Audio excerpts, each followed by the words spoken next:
Hi guys, I am just in the middle of making a tea. I'm gonna have to put you guys on one more song before we start the stream. I'll be right back. I'm sorry, I'm very unprepared today. We're a bit late. That's how things are happening. I'll see you in a second.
You know what I should have done? I should have probably I should have played Gruyan's Hold Please song. I should have done that. Did I just leave you for 2 songs instead of 1? Is that okay? Hi, everybody. Hello. We're here. I'm a little bit unprepared. Can you tell? Dude, it's been one of those weekends. Where's my iPad? I've left my iPad somewhere. This is a drawing stream. Oh, I found it. This is going really well. How is everyone doing? How's everyone doing? Let me say hi to everybody. Let me say hi. Hi, Marty. Hi, Malty. Hi, Marty. Hi, Malty. That's a tongue twister almost. Thank you so much for the sub. Suntix, I appreciate it, my dude. Thank you, thank you. So much support for so long. Thank you. Hiya, Steph the Great. Hello and welcome also. First stream you ever catching. Awesome to have you here. Multi is probably not going to get exploded in this one. That is true. That is very true, although anything can be arranged. You never know. Hiya, T-Dubs. Hiya, General. Hiya, Viridian. Hi, Reeb. How's everyone doing? Hiya, Octo. Oh, guys, I'm so... it's been one of those weekends where I've been so busy, and I like it. I like being able to be busy and doing a bunch of stuff, but not more explosions, guys. If you didn't catch the end of the last stream, it was a lot. Multi was a bit of a... yeah, it was fun though. We enjoyed it. We played the April Fool's update on Minecraft, which actually was Craftmine instead of Minecraft. Has everyone had a good weekend so far? We're going to be working on some art today, which is really lovely actually, because I've spent the weekend kind of hanging, you know, we moved about 3 months ago, right? But we spent the weekend kind of just doing some extra little deco stuff, and I've started hanging stuff on walls, and I'm kind of getting stuff ready that I want to paint for myself so that I can paint stuff just for me and hang it on the wall. So I've got this little flower scene with a bee, because we like our bees, painted on a bit, sketched out on a bit of wood that I want to paint, and a bunch of other things. I've got some prints hung up. It's all starting to feel a lot more like home, and so that's what we've been doing this weekend. But enough of that, let's get to some more drawing. I need to get my drawing app open, which is something that I usually do before streams. So, you know, I am so prepared today. That's just how it works. It's going really well. In case you didn't know, guys, because I shared on the Discord, the reason that I'm late is because oh gosh, I'm using the wrong thing. I'm trying to do two things at once. I'm trying to kind of open up Procreate and get everything ready whilst also talking, which is probably a bad idea. But anyway, I've been playing around with plants, and I found out we have ants in our plants. And so this is not fun, and I had to repot a plant, and it turned into a whole thing because I had to fight ants as well, and that's why we were a bit late. That's why instead of at 6 p.m, we are here at 20 past 6. And I just had the thought I haven't shared on the YouTubes yet on what we're doing. I am so unprepared, guys. This is going well. That's fine. Let's open up YouTube and let the YouTube peeps know that we are live streaming. Because I think some people would enjoy that, because we are doing something very special. And I'll explain it in a bit instead of just having to use my brain without using my brain, because we love that. Pearl is also streaming art. Let's go. Pearl is drawing for Gamers Outreach. Why am I here? I can't compete. If Pearl's live doing art, what can I be doing? In fact, we're drawing Pearl today. We're doing the Pearl art today. Let me just copy Twitch link and poddle it into Everin. Hello. We're live right now. Sketching for the next animatic. I'm making... I should maybe write mini animatic, because come on, let's be honest, people don't expect me to do mini animatic. Not drawing multi-exploding, good plan. Hey, there might be some explosions in the drawing that we're going to be doing today. Who knows how far we'll get. Lit and history exams. Ooh, you dude, all the best for that. All the best. What's this new animatic about? I'm gonna get into that in just a second. Is it gonna be double life? Yes, I'm making 2 double life. I'll explain the whole idea to people who weren't here last week. Because basically last week we had the release of No Longer You, but I also started on the next animatic, and I'll give it a little explanation. Let me just finish this text because I wasn't gonna get confused. Hello, we're live right now, sketching for the next mini animatic I'm making to double life over on Twitch. Come join if you fancy. If you fancy. And smiley face. So, we are going to have a double life mini animatic now, and it's about going to be, I think it's going to be longer than the previous one. I think it's going to have more to it. Oh, hello. I've done strange stuff here. Let's puddle over to my drawing tablet, which somehow has, some reason has things. I can click those away, that's good. I've also just accidentally opened Discord. It's one of those days, guys, where I'm so discombobulated. So, we are doing an animatic. In fact, let's just puddle over back to this screen so that I can open up the right tab and not have my uni notes up and about. Double Life has been one of your favourite story-wise. It's definitely a good one. It's definitely a good one. And there's so much like animatic potential to Double Life. Especially with all the angst. Hello, fellas. Hello, fella. Hiya. I don't think I've ever said fellas. I don't think I've ever in my life said fellas. Hi, Zim. You've just made me say something that I've never said before, and it felt weird. No, that's no longer. Oh, I can move the no longer you to the finished projects. Please, please, please. Which is the song that we're doing it to. We're doing a Double Life animatic to the song Please, Please, Please. You're proud? You can be proud, my dude. I have tea and I need to move it closer to myself so that I remember to drink it. I also have blueberries as snack. They are still quite tasteless because it's not in season just yet. We're doing a Pearl and Scott animatic. Whoa, yeah. So the song is, it's originally by Sabrina Carpenter, but I'm doing it to a cover by Morgan Clay, which is kind of like an orchestral dramatic version. And we're doing it to the final minute of the song, whether it's basically the chorus sung twice, once really quietly and like begging, or like quietly asking, and then the second one is just full belting singing, and it's basically just on your knees begging, and that's what this whole Please, Please, Please is. And so we're doing it to Pearl and Scott.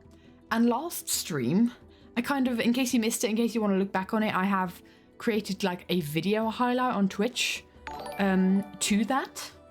Well, hello, Miguel. Welcome, my dude. Thank you so much for the follow. Good to have you here. Be lurking in stream, have to get ready for uni. You do that, my dude. You enjoy the lurk. I kind of explained last stream my kind of thought process or how I find animatic songs. And we also planned out this animatic, this mini animatic. We did all of the planning for it. I'm actually really surprised of our progress last stream, where we talked about No Longer You, but also then started work on the next animatic. So I didn't think that was going to happen. I love how I was doubly late to stream just because I needed tea. If you told me this like 3 months ago, I'd be like, right, I wouldn't believe you.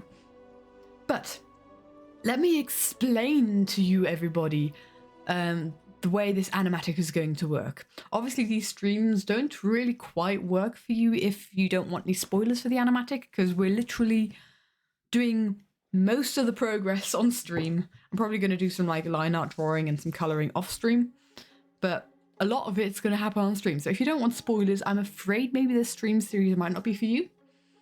But if you're all good with spoilers, we can get into it right now. Because this is basically the whole process of me making the animatic. And this is also something that I'm doing. I want to kind of take you guys along for every step of the ride on making animatics, on how I make animatics, and potentially kind of turn it into a learning experience, right?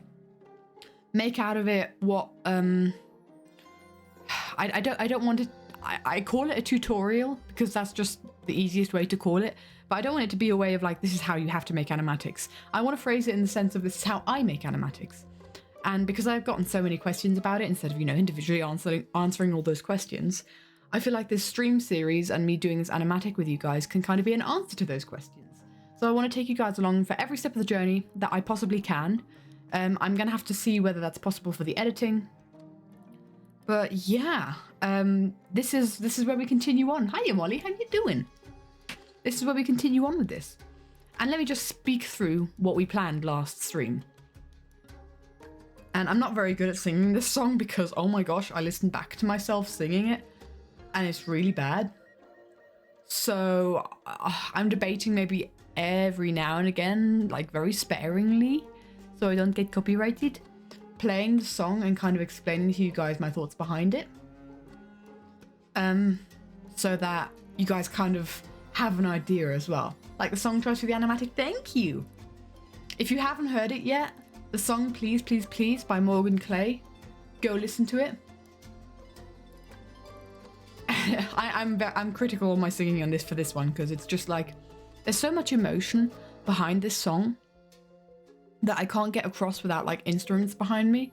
And also it's a vocal range that is absolutely insane because it goes too low for me, which is something that I don't experience very often, but it also goes too high for me if I'm like just trying to sing it on stream without any kind of warm-up. So I don't feel I can convey it very well just me singing. I'm not doing a cover. That's not what's happening. I'm doing it to a cover that already exists by Morgan Clay. So the song originally is by Sabrina Carpenter and I'm doing it to Morgan Clay. But basically the way I presented it last time is me just singing it because I don't want to play the song again and again. Especially in the planning phase, that's something that I do. In the planning phase, it's a case of I listen to the song again and again and again and again until I kind of have get these images, get these ideas that I can do for the animatic. I did that less on stream because I didn't, you know, it's all that part of I can't sit here silently for 30 minutes pondering a song that's playing over and over again in my ears and you can't hear anything. It's kind of like that trade-off, right? But I might play it once now, just to kind of bring you guys along for the ride. And basically, can you read my writing? This is something that that's what you meant, didn't have to, yeah. I personally am not doing a cover, but I'm doing the animatic to a cover. Oh my gosh, I can knock on streams? What's this? Sorry, Twitch has a thing. I'm confused. Look at this. We're gonna do. Oh, this is gonna be weird because we're gonna do Twitch in. There's gonna be so much. What's it called? Oh my gosh, my brain. Knock on stream. Yeah, look at this. So I go on Twitch and you can knock on someone's stream. I can't join my own stream, but there's this knock thing, and I don't know what that is. Now let's get rid of this kind of stuff. That's cursed. I don't know. So what am I gonna do? I am going to want you to test. Does that make you live? Does that bring you to live stream, or does that bring you to join the stream? I don't know. Test it. Why not? What does this do? Multi might join the stream. Thank you. I will hydrate. I drink. Actually, I'm gonna hydrate with my tea. Just a little sip. I am almost. Simon's had to reorder our tea because we get it online. And good. Knock on stream, knock on wood, which I am. There we go. What was I doing, guys? Oh, I was gonna play the song, wasn't I? Was I gonna play the song? What was I doing? I feel a bit. Oh gosh, I'm not in the mindset, guys. I've done a lot this weekend. I'm all over the place, but that's fine. Please, please, please. Can we have it by Dolly Parton? Is it a Dolly Parton song originally? Maybe that's a different song. Maybe they did a cover. Morgan Clay. There we go. So, Earth to Katie, we're here. We're here. So, basically, I hope you can read my... That's what I wanted to check. Can you read my writing? Can you read my notes to it? It looks like you can. It looks like that's possible. So basically, I want you guys, I'm basically going to kind of zoom in on this. While we're listening to the song, I want to kind of let the song speak for itself. Maybe I'll add like a comment here or there. But I want you to kind of read these notes and kind of envision what that could look like. Because that's what we're going to be doing today. We're going to be drawing the composition sketches, which is going to be basically a bunch of stickmen for the animatic. And this is a very, very brain intensive part of the process. This is almost like the most, like the taking notes part, which is this part here. And the planning out, like the composition sketches, are the most brain intensive part of this. So I'm going to play this song once for you guys. I need to scroll to the thing. If you want to listen to this yourself, and like the moments that we do anyway, like, because this is I'm gonna listen to this multiple times maybe during stream. I haven't decided yet, but basically it's from like 2 minutes 15 onwards in the song until the end. And if you go on Spotify, if you go on YouTube, it's about that point. So that's what we're going to do. I'm going to mute the music and I'm going to put the volume up for this. And I'm just going to play the song and let you guys kind of like read through our notes to this animatic and just kind of like with the lyrics. So the lyrics are in black, my notes are in grey. And that's what we're going to do. And I just hope I'm not going to get copyright strike because there's always a risk and I'm always very nervous. We're going to just do this once and then we'll see whether it messes stuff up. Let's go. Let's go. Are we ready? So this is the final like part of the song. Wait for the song. Yeah, wait for the song to finish and then we'll test the knock for sure. Please, please, please, prove I'm right. This is just after Double Life ended, by the way. Or just after Pills killed everybody. Please, don't bring me to tears when I just She's mourning Tilly stroking her. Flashback to the beginning of the thing. Oh, careful, there's a swear. Don't listen to the swear. I need to give that caveat. And this is where Scott arrives. And he runs past her to Cleo. There we go.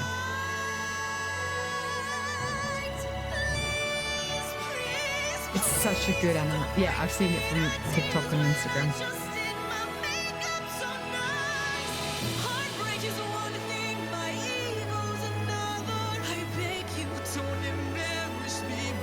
Sorry for the swear.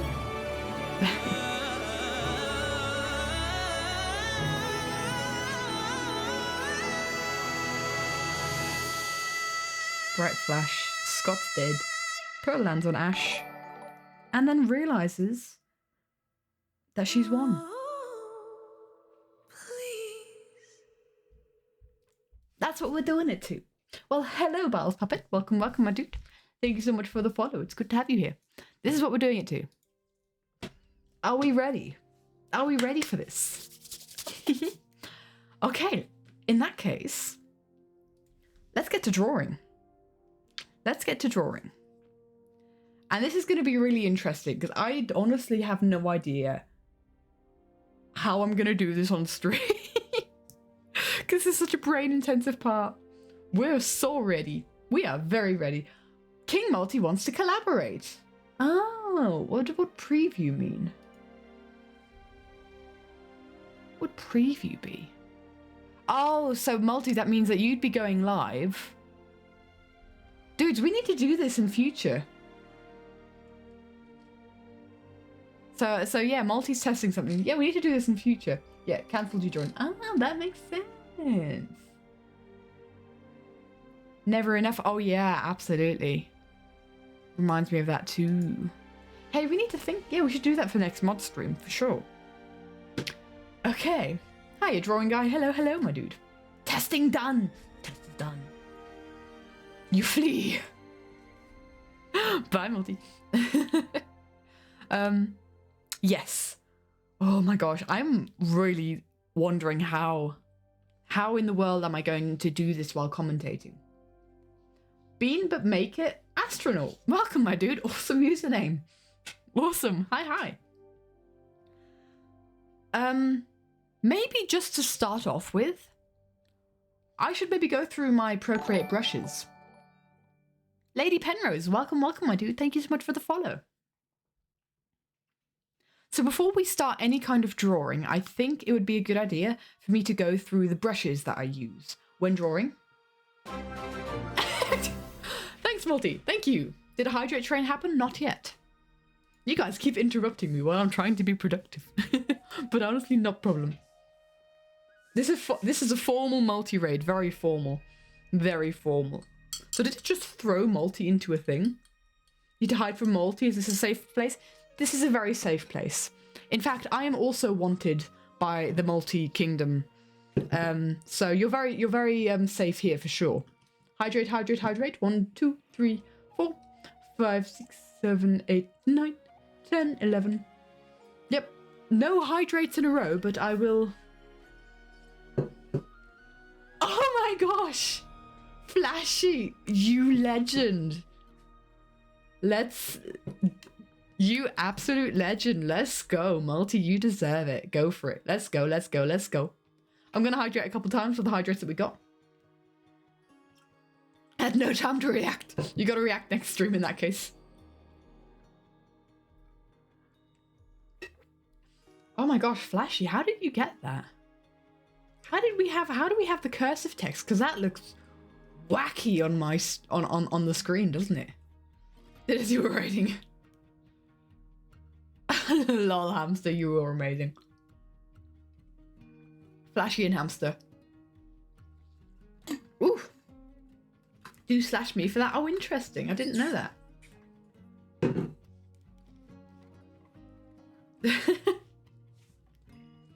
Lol, hi everybody. Welcome from Multi's stream. Multi was trying something out because apparently Twitch has this new thing where you can stream together. And they keep calling it differently.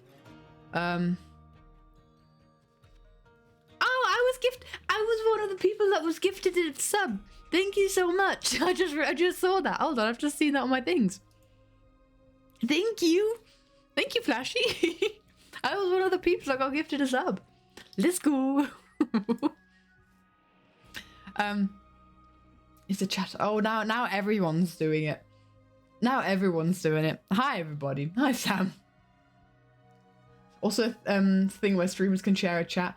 I would like to try that out. That would be really good for like multiple streams, because then we can all hang out in the same thing. Fernando's loves Titanic. This is so weird. Is it all in purple? No, it's only if your name is purple. It's the same color as your... Wow. I'm just watching... Look, can we just appreciate... I'm just watching the chat go by in thing. We talk fancy now, slash me. Oh, lady, it didn't quite work, no. Daylight Savings had you confused. You were in the shower. Oh, let's go. I was late anyway. So, that's fine. We don't worry. Hamster is green. Hamster is, in fact, very neon green on this screen. I feel like I need an earth to chat. Can I redeem an earth to chat? Because there's all the earth to Katie where it's just my fault that we get off topic. But it's sometimes also... Multi is red. Yeah, we should have expected that one. But, you are a radioactive green. Croissant. Whoa, hello. Hi. Whoa. Hi. Flashy. Flashy, thank you. Dude, you just popped us up to a level 3 hype train. Thank you, Flashy. What's that? Is that 10? Is that 10? Oh my gosh, that's 10 gifted subs to the community. Thank you so much, my dude. I appreciate it. Katie Run started the chaos. Thank you. And you just followed. Thanks, my dude. I appreciate it. Oh my gosh. That confused everything. Guys, if you're in chat and you just got a sub, then make sure you say thank you. Thank you, Flashy. Oh my gosh. Hiya, Akon. Yes, we are so off topic. Do I legit need to run now?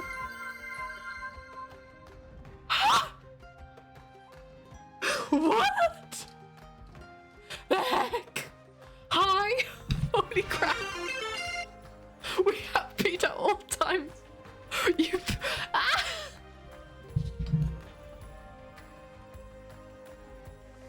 Your sneeze is very effective, Flashy.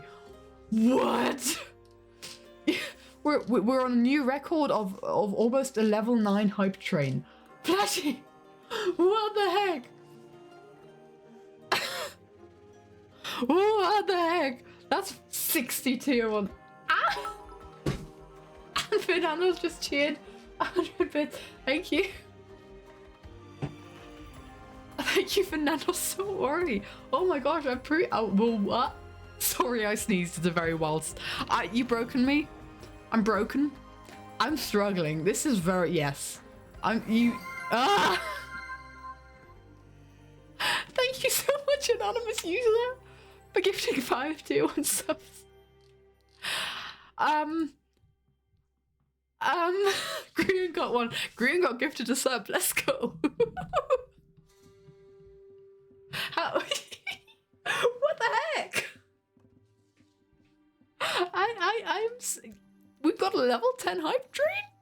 Or was that level 9? I don't know how to read it. I don't know how to read right now. Things are happening. Multi accuses you of causing chaos. No idea what multi means. You break streamers. This is your chaotic mod Flashy. Hi, chaotic mod Flashy. Choo choo. We're now on level 10. Is that what it means? Oh my gosh. Wow. Oh my flipping good. You've broken me. I'm broken. I don't know what to say. Yeah. Hiya, Joel. Welcome to stream. Thank you so much for the follow. I appreciate it. I've just been broken. I've just been ruined. Wow. You're gonna come in just chill, and now there's so much happening. There is so much happening. What the heck? Bean, but make it astronaut. Thanks for the follow, my dude. I appreciate it. Wait. Yes. And more. Hold on. Hello. I'm confused by all the notifications going through. Hiya, Livy Links. Or Livy Licks. Livy Lynn. Oh, I can read. It's the weird font on my screen. Thank you so much for the follow. It's lovely to have all you new peeps here, and definitely if you just got a sub from Flashy, then make sure you say thank you. I really appreciate that. Hi, Mystic Mayhem. I have all these little guys just jumping on my screen. I've just got like visual overload right now. It's a madhouse here. It for sure is. What the heck? Don't cause chaos. Go watch Katie. I'm trying to process. I don't quite know how to. Thank you so much for 10 million subs. There's not even enough. Yep. You did say that. You tried, Multi. You tried. But you didn't mean. I've been broken. I think I just need to take a moment, take a sip of my tea, eat a blueberry, and maybe then we can at some point continue. Totally not watching in the Littlewood video, get a notification from multi-stream. And then the multi-stream comes through. Yeah, let's go. Multi was testing something out. I do apologize for anyone getting trolled by Multi, thinking they've got a multi-stream going on. We were just seeing what the knock thing does. Like if you knock on someone's Twitch stream. Because that means that you can collaborate, and I think Multi had to quickly stream for that. This Court of Chaos pronounces Multi caused mischief to hit. What? This Court of Chaos pronounces Multi caused mischief to hit me. What? We had fun. And we have fun here. There goes the productivity. Absolutely. I'm just going to process for a little bit. You are innocent. I don't think you are, hamster. Not entirely. You are far too suspicious to be innocent. Oh, I have a lovely, lovely, lovely rooibos tea. Hamster is totally not your backer. Absolutely not, no.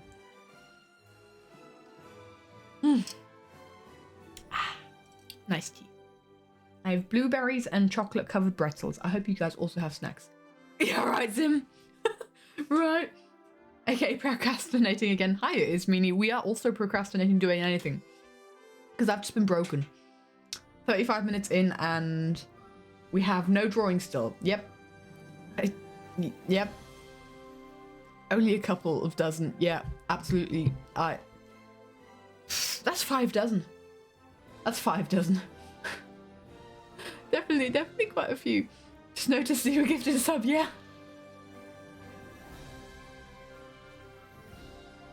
How did you do that, Sim? Did you give the shout out to Multi? Because I don't know how that works. I don't know how the shout out works. I can unfollow you from that, wow. Because you raided?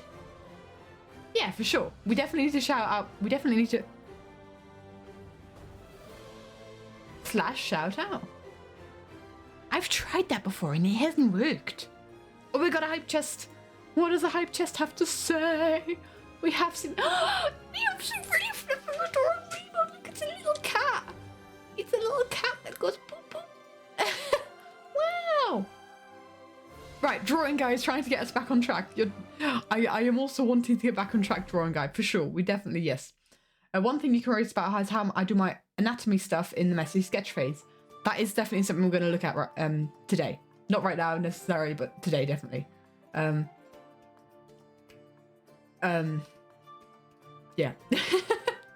Yes, we are back. Hi. Hi, Leonard. I'm doing all right. I've just been broken by chat, but that's fine. We'll continue on. How are you doing, my dude? Unearthed gate. Okay. Whew. So, before, greetings from Germany. Well, greetings back from Switzerland. Hello, northern friend. You're good? Good to hear, my dude. Good to hear.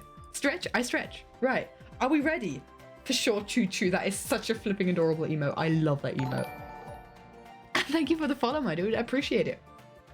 Flash uses gift stuff. It's very effective. It's super effective. I'm knocked out. I'm KO'd. Okay, I'm going to try my best to get back on track. Are you guys going to try and help me to get back on track? Because otherwise we're going to be here forever. And I really, really appreciate the gift subbage. We do also need to get back to stuff. No? No? You're a beast? Love my accent, thank you. Claims the rewards from beating Katie in Pokemon battle. Yes. You get a Void IB and a chocolate-covered pretzel. That's what's in my pockets right now. Anyway, let's get to stuff. Let's do stuff. Yes. Okay, I am going to do my best. Leno, thank you so much for the tier 1 sub. I appreciate it. Thank you. Thank you. Enjoy the heart. Thank you. What is that banana next to you? Gone Bananas badge. Let's go. Totally innocent playing game. No. You love it here? Awesome. Awesome you love it here. It's good to have you here. There's a Void IB in my pocket? Maybe. Maybe. Hydrates? 1, 2, 3, 4, 5. Oh, K-Frost interrupted it. It's a chat interruption. I'm sorry. Hiya, K-Frost. Welcome. Thank you so much for the follow. In case anyone's new here, if we have 10 hydrates in a row without a chat message interruption, I have to chug my entire bottle. And everyone's trying to get that. 1, 2, 3, 4, 5, 6, 7, 8, 9, 10, 11, 12. Oh my gosh, we definitely have it. Yeah, exactly. So if we get 10 hydrates... Question, guys. What does happen when you do /me in an emoji? Chat, you definitely did it. Question. I have an empty bottle right now. Do I have to refill my bottle and then chug the whole bottle, or does it just nullify the chug? This is something that's never happened before. This is something that's never happened before, where I've had to chug on an empty bottle. Refill? Really? No, refill? Just chug what's left? There's nothing. Its thing is empty. Chat did the thing. Did I draw my avatar? I did. I've drawn everything myself that you see. I guess the font is a Stardew Valley font, but I drew stuff. My choice. I think I'm gonna have to refill my bottle and then chug the whole thing, aren't I? Can I draw you? Can I draw something for you? It wouldn't be for free. I have done commissions for people before. But that is something that if you're interested in, you can get in touch with the Everin business email, which you find in every description of every Everin video. But yeah, I don't draw people for free. I'm going to refill my bottle and then I'm going to chug all of it on stream. I'll be right back. The things that you forced me to do.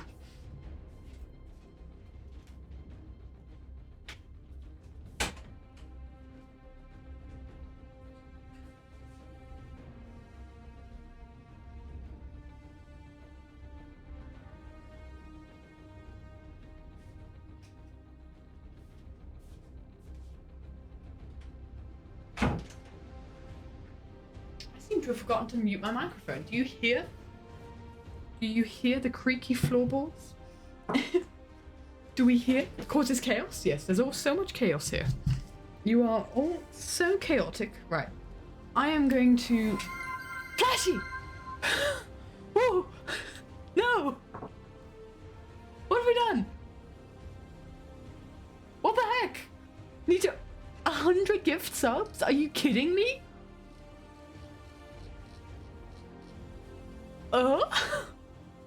Flashy, that's crazy. What the heck? Thank you. This is so chaotic, guys. I feel like everyone's been gifted a sub by now. Everyone in chat is now a sub.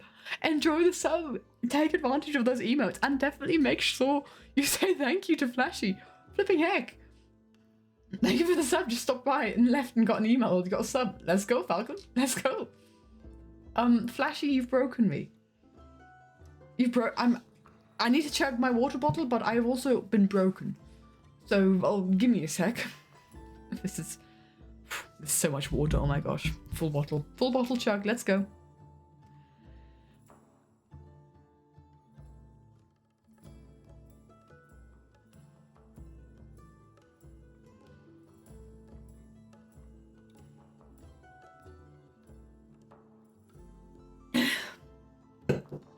So proud of your chaotic mod. Multi, I blame you. Whew, that... I don't know if I've ever chugged the full bottle before. Oh my gosh, you're new here? This is crazy. This is crazy. This has never happened before. This is crazy. This is how it works. Oh my gosh. Whew. Whew. Yeah. Chaos was requested by Multi. Please attribute all blame to Multi and all praise to you. That is how this works. All praise to you, Flashy, and Flashy uses gift sub. Katie's now broken. I'm just gonna yeah. I've been KO'd. Floored. Legit. Sir, thank you so much for the generosity. I'm speechless. I'm speechless and I'm... Oh my gosh. I don't know how to move on from this. We've been live for 45 minutes without... Hi, Fire Queen. We've been live... Hashtag we love Flashy for sure. We've been live for 45 minutes and we haven't done nothing. Wait until next time. Yeah, Multi, you need to get this back. This needs to come back to you. Have no audio right now, but thank you for the sub. Absolutely. Okay. For commission you work, wanted to include a commission in an animatic. How should you credit me?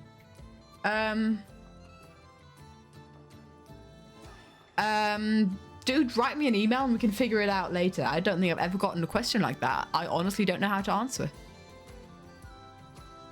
We'll figure it out. We'll figure it out. Bye, Lever. Okay, I read your name on the screen before where it was in a weird font. Lever, have a wonderful rest of your day. You enjoy dinner, my dude. Have to dip to actually study so you don't fail. It's Minnie, all the best for your exam. Enjoy the studyage, as difficult as it can be. But yeah, all the best there. Should we get to drawing? Should we get to drawing? Should we try to actually do some drawing in this drawing stream? And what I want to do before I do any drawing, because we're going to work on the sketching part of this animatic today. I'm still burping from the chug. This has just absolutely wrecked me. So we could try. Yeah, let's try and get some drawing done. It has been 45 minutes. Right. Focus mode. Hydrate. Ivy, I'm gonna hydrate with my tea actually, yeah. I've just emptied my bottle. Okay, so guys. before I start drawing, I want to kind of give you an introduction to the brushes that I use, because that's a question that is like one of the most questions that I get, I think, is like, what brushes do I use? I have done a video about this before, but I'm just going to kind of give an updated version of it. I don't think much has changed, but I think maybe I could present it a bit better this time. I don't know. This fast in the stream, we're going to be doing drawing? Yes, let's go. Oh, Molly, I'm sorry to hear. So what I'm going to do is I'm going to show you for each step of my process what I use, or like what Procreate brushes I use to draw. And just do as comprehensive as possible.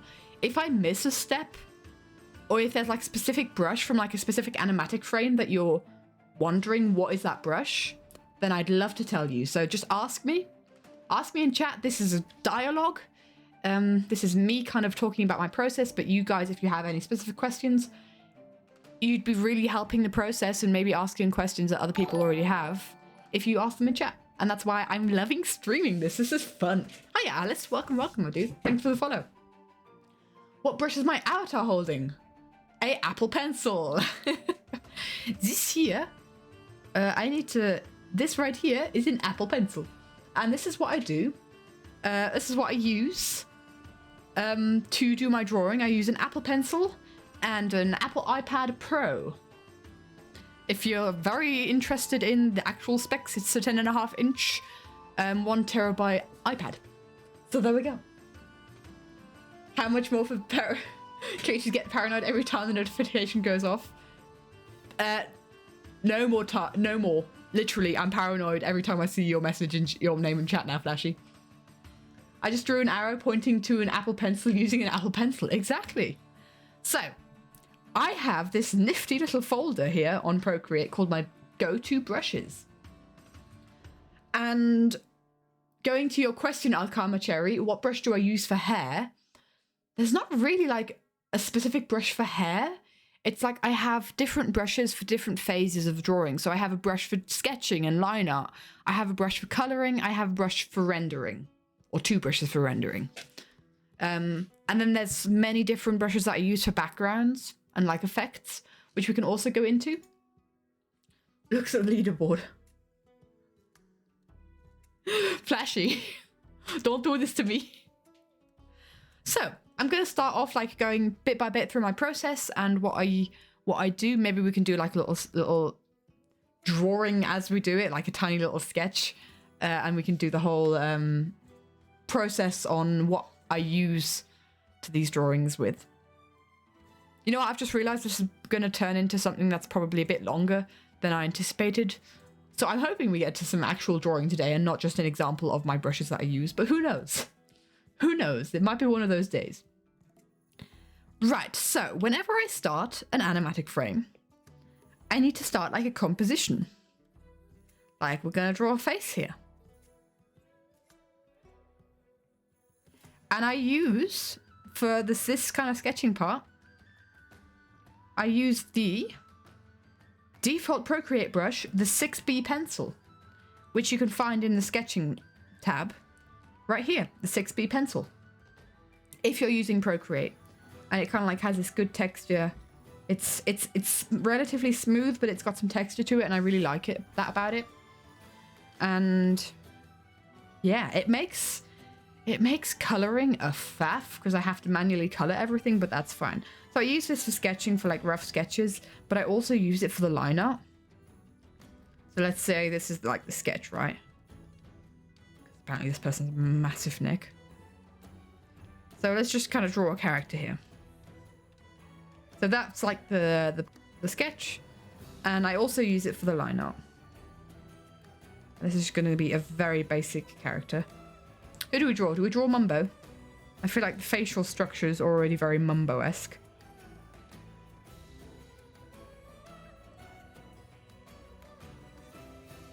I've honestly never really done...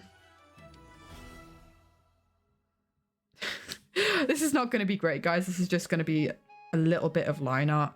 A little bit of messy line art. I can't remember how I do his eyes. I'm not going to look into it.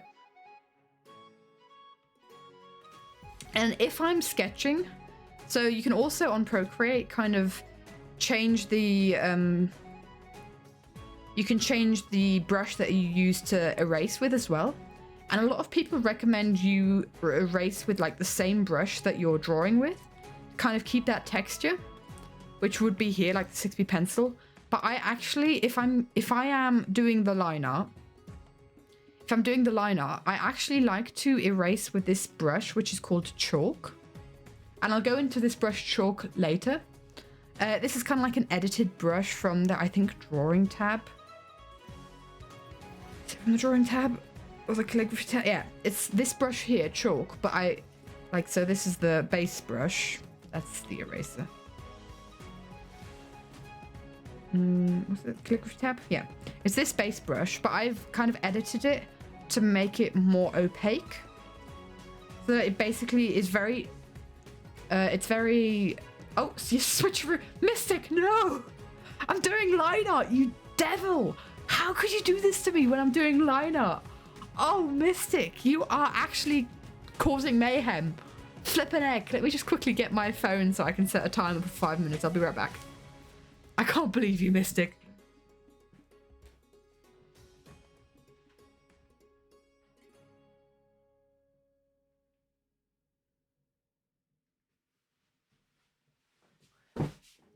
Almost over the side charge. You can't redeem it to reverse it. That is a question. That is your name. You are here to cause mayhem, and you have. It's a 5-minute timer for drawing, isn't it? I can't believe this. I can't believe you've done this.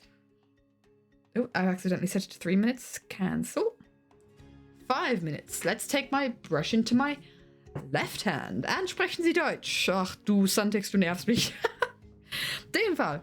Also ich habe diesen Brush hier Chalk und ich habe es basically dicker gemacht, dass es sozusagen, dass du die Textur nur an den Seiten siehst und nicht sozusagen im selber. Also ich habe ganz ehrlich vor vielen Jahren, also ich glaube im 2020 habe ich dieser Pinsel habe ich editiert.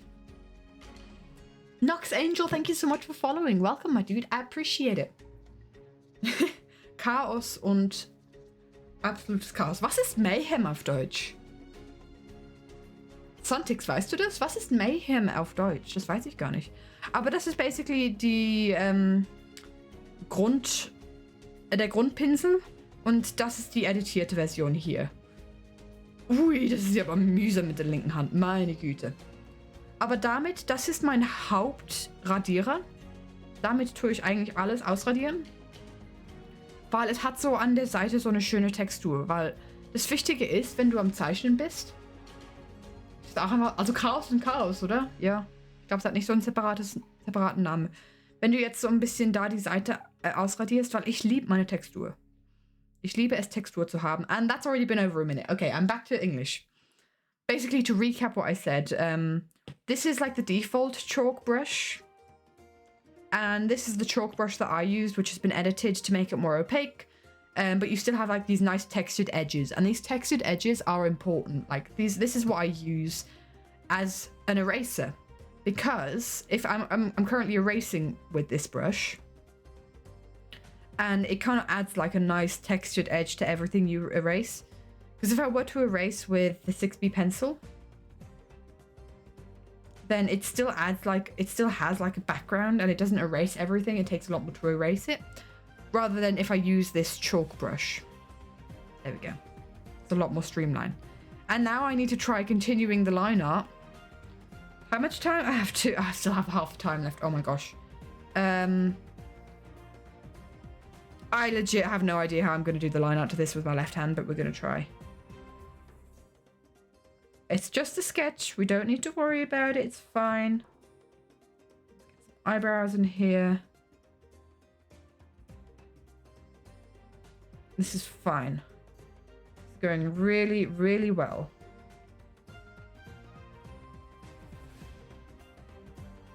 Oh my gosh.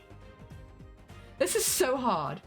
Why are we drawing Mumbo? I'm just basically going through my the brushes that I use with like an example sketch. Oh my gosh, that is so crooked. So we're just very briefly giving an example with a drawing on how I use the different brushes that I use. and where I use them.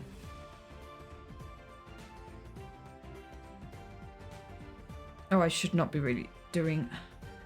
And it's a lot of, like, sketchiness. Like, the way I do my line art is very sketchy. But also, it's like a mix of sketchiness and a mix of, like, swift strokes and undoing until I get it perfect. But that's not happening with my left hand anyway. So we're just gonna do this very quickly. How are these 5 minutes this long? Can someone explain to me? I'm having to do with if you've just arrived in, I'm having to do this with my left hand because Mystic Mayhem redeemed the old switcheroo. So I'm having to do line art with my left hand, and any artist would tell you that is a terrible thing to attempt. Like, why would I do this to myself? But that's just the way that it is. I'm so scared to do the head. I'm just procrastinating doing the head. I don't usually draw like this. I usually do the head first. And then the face in the head, but the head in, like, the jawline and stuff includes a lot of long lines. Maybe I could do the hair. I feel like I could do the hair. It's been so long since I've drawn Mumbo, so I'm just going to... I have no idea how I draw him anymore. I'm just going to draw him somehow. He's probably going to have... He's basically going to have Jimmy's hair. I'm giving him Jimmy's hair, but in Mumbo form. So good for you, Mumbo. Get yourself some of that luscious Ken hair energy. And that's the time of flipping heck. Thank you. This is going to be a relief to get this here.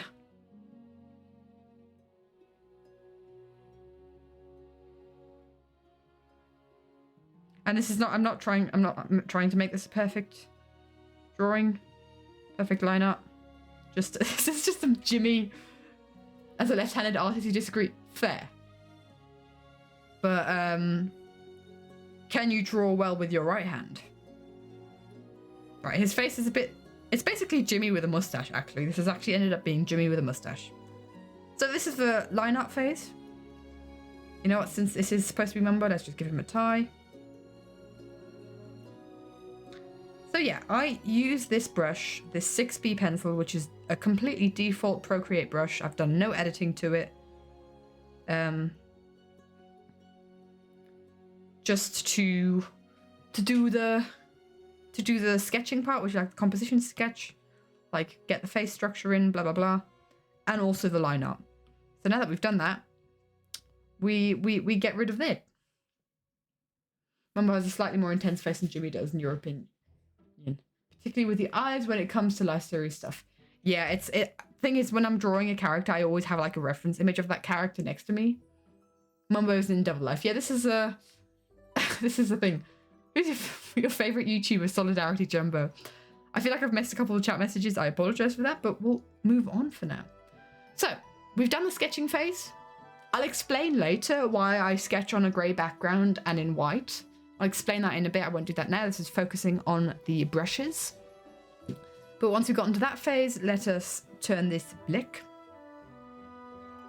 And under this layer, we will now do some colouring. With the colouring, this is the same brush that I use as the eraser. This is the chalk brush that I've edited to make more opaque. I legit have no idea how I did the editing, so if you want exactly this, you can take screenshots of my settings. I have no idea what I've done here. And also the Procreate, like I said, I did this 5 years ago. Oh, I've done something there. I think I said that in German actually. I edited this brush like 5 years ago for a project. And so just kind of like have a look here, like all the Procreate brush editing stuff has expanded since then, so I could not like reproduce what I've done here. So, you know. Anyway, we are going to do some colouring now. So we're on a layer below Mumbo, and we're going to do some colouring with this chalk brush. And here's another little handy dandy thing that I'll talk about later, is I have a colour palette for each character that I draw.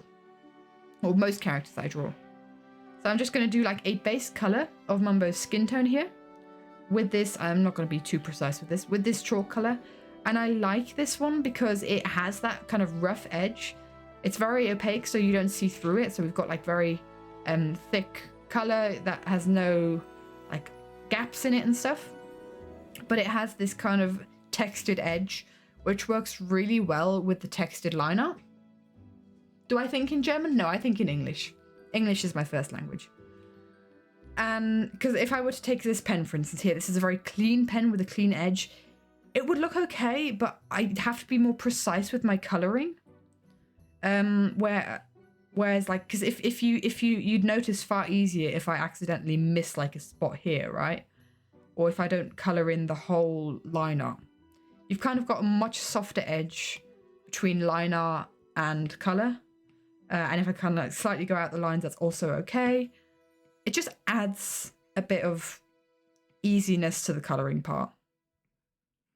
And if you know anything about my drawing, you know I love my texture. Which, I mean, I'm just trying to think. I don't think... Was this avatar... I need to quickly check something. I don't know if my... Ooh, wrong button. Don't know if my avatar was drawn with this brush. Because I do have, like, a brush that I use for kind of, like... Multi's gonna hate me for this. I do have, like, brushes that I use if I'm doing, like, a chibi style. Or, like, a very, like... Oh, you know what? No, I'm lying here. So this is the brush I was going to show you. So I have a brush that I use for like a very detailed style. That's very clean. Oh, I did use that for this. I think I used a mix. This was done so quickly. I use this brush, which is Studio Pen, which is a very clean line-up brush. But I will sometimes also use this chalk brush as a line-up brush. That sometimes happens. Right, before Multi murders me, let's get off of this drawing.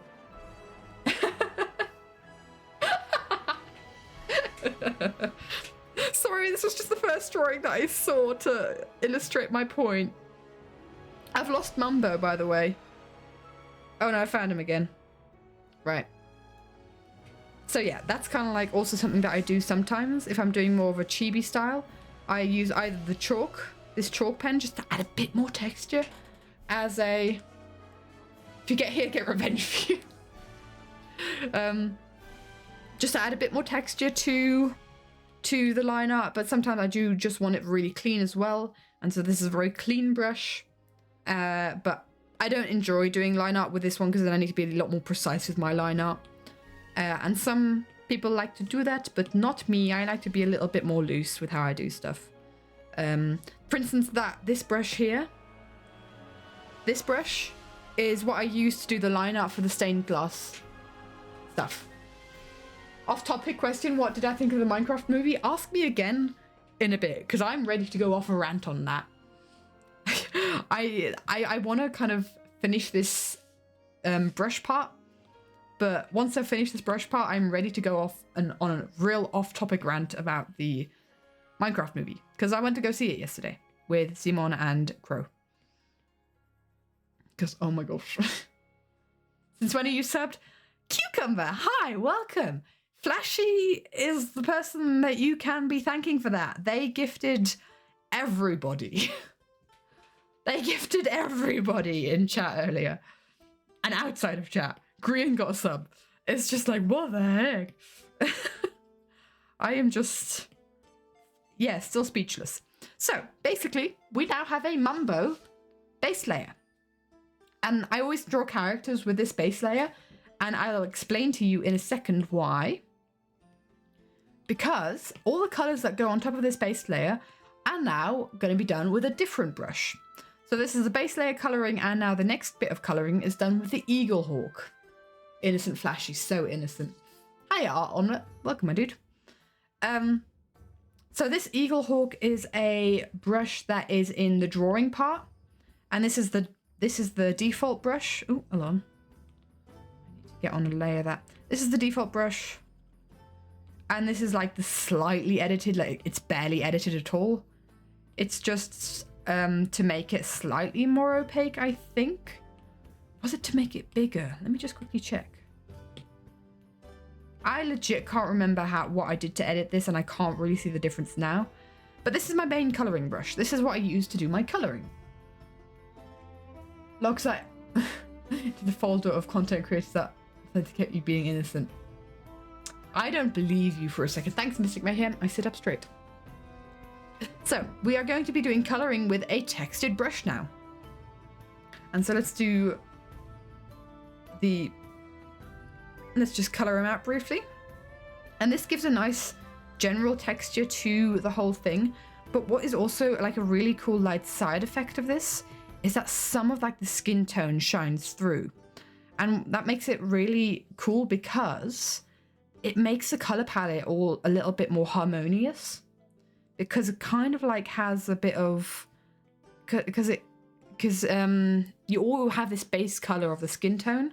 And it makes every colour that this character is kind of like associated with more harmonious with the skin tone, because you always have that little influence of the skin tone kind of pushing through. Sometimes I'll kind of like, especially with the hair now, for instance, I just kind of like add some like strands, maybe draw over it again, just so that we have a bit of texture, but it's a bit more opaque. But that's kind of like, that's one of my main tips on how I make colors more harmonious, work with the character, and also keep texture. Thank you, Mini Bear. How do those brushes work overlapped? As in the brush, this brush underneath and then this one on top. I added another layer on top and I made this one a clipping mask, which means I can't draw on this layer outside of the layer below it. If I were to deactivate that, then you can draw outside of it. But basically, the clipping mask allows you to only draw where it has already been drawn on the layer above it. Can't explain why, but that brush looks eatable. You love it? Let's go. I love myself some texture. I don't want like too clean and precise art. I much prefer just a bit of... I mean, for me, for my workflow, I obviously love art that is just so crisp and, oh, you can eat it up, as Lady Penrose explained. I love art that is just so clean, but it's not something that I enjoy. It's something I've tried before, but it feels a bit soulless doing it to me. So that's why I like my texture. And I have tried in the past to kind of get away from this kind of texturing, but I just don't enjoy the process enough to really stick to it. And let's get that tie in there. So, Mumbo has been base coloured. This is the base colouring.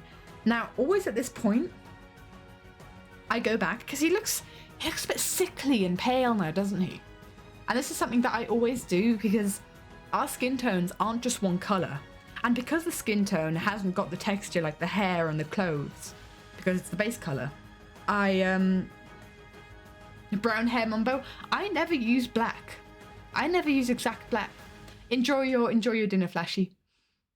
See you around. Thank you so much again for your generosity. I can't even begin to fathom. I never use pure black because it just doesn't look good with a liner. Because Mumbo's hair is pure black, and I could just, boop and make it pure black, but that, you lose all the definition then, right? And if I were to make it, like, less saturated, then he'd just look like he has grey hair. I don't know, I like this colour, I think it's cool. And it's not something that you then notice in the long run, I guess. Anyway, so Mumbo is looking a bit sickly pale here, like a vampire. I like to add a bit more definition with the Eaglehawk brush to the skin by adding a bit of blush. And that always involves me picking the skin tone. I go to the layer that the skin is on and I press Alpha Lock. And Alpha Lock is very similar to the clipping mask. It's where I can't draw outside of the lines that I've already drawn on. And that's how that works.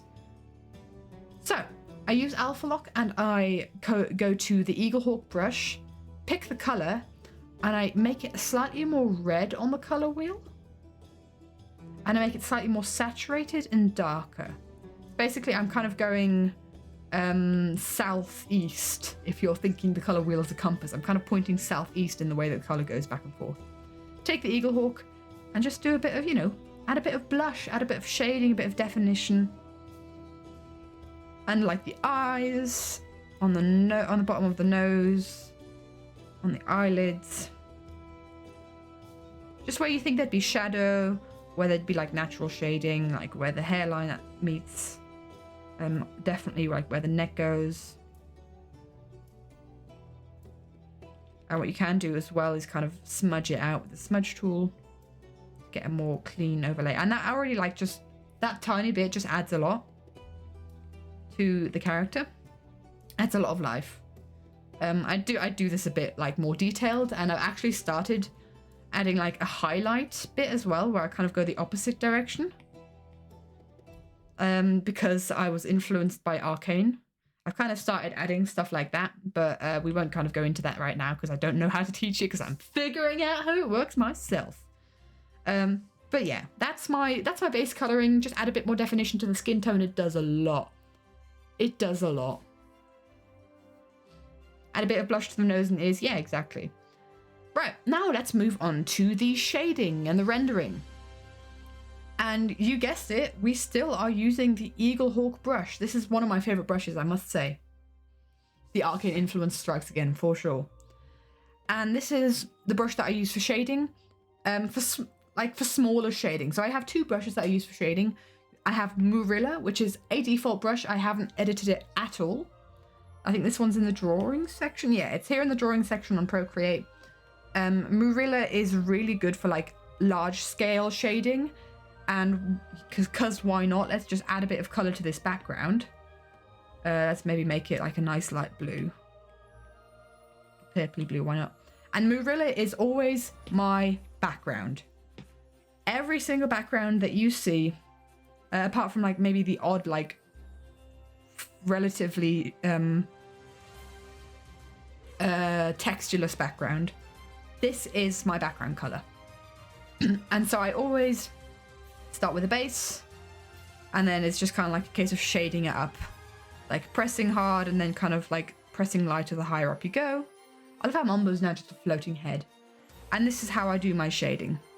And then I also just always color pick, and I'll explain my color choices in a future stream when we come to coloring. But yeah, this is like the characteristic everyone backgrounds that you see. This is how they're done. This is how they work. And let's do some Mumbo shading now as well. Now I use Murilla as well for like big area shading and highlighting. And that's going to be a bit difficult right now because we only have like a small character here. But think how clothes, how I shade clothes and like the general folds of clothes, right? I use Murilla to do like big area shading. And shading I do with different layer overlay kind of techniques. Layer blends, I think is what they're called. Because usually you're kind of just on this normal here. But when it comes to shading, I go to the multiply layer. If you just go on there on Procreate and you can scroll up and there's multiply. Multiply is something that you have on every single digital drawing program. It is also used by so many as a shading layer. And so basically I often take a purple to shade. So let's grab like kind of a pinky purple. And let's go to the Murilla. And let's just add like a general shadow on this side with the Murilla. There we go. Thank you so much for the follow, Mini Bear. Welcome, welcome, my dude. I appreciate it. That's just the biggest base shading. And now we go into detail with Eagle Hawk. Like, definitely going to have like more shadow under his neck. Definitely like over his eyelids. Kind of like where his nose is in the shadow. And that kind of thing. And this is how I do my more detailed shading. And this is how I shade the hair. Back to the question that someone asked earlier. This is how, like, this is the brush that I use mainly for hair is the Eagle Hawk brush. And that's just kind of like getting different bits and bobs together with that. And I'm doing a very basic shading job here, but you kind of get the idea, right? Also play around with colors because sometimes it doesn't really work. I'm just using one color here, but play around with different tones. Yeah. Blending modes or layer. That's it. Blending modes. Layer blending. Yes. I felt like it was something like that. Thank you.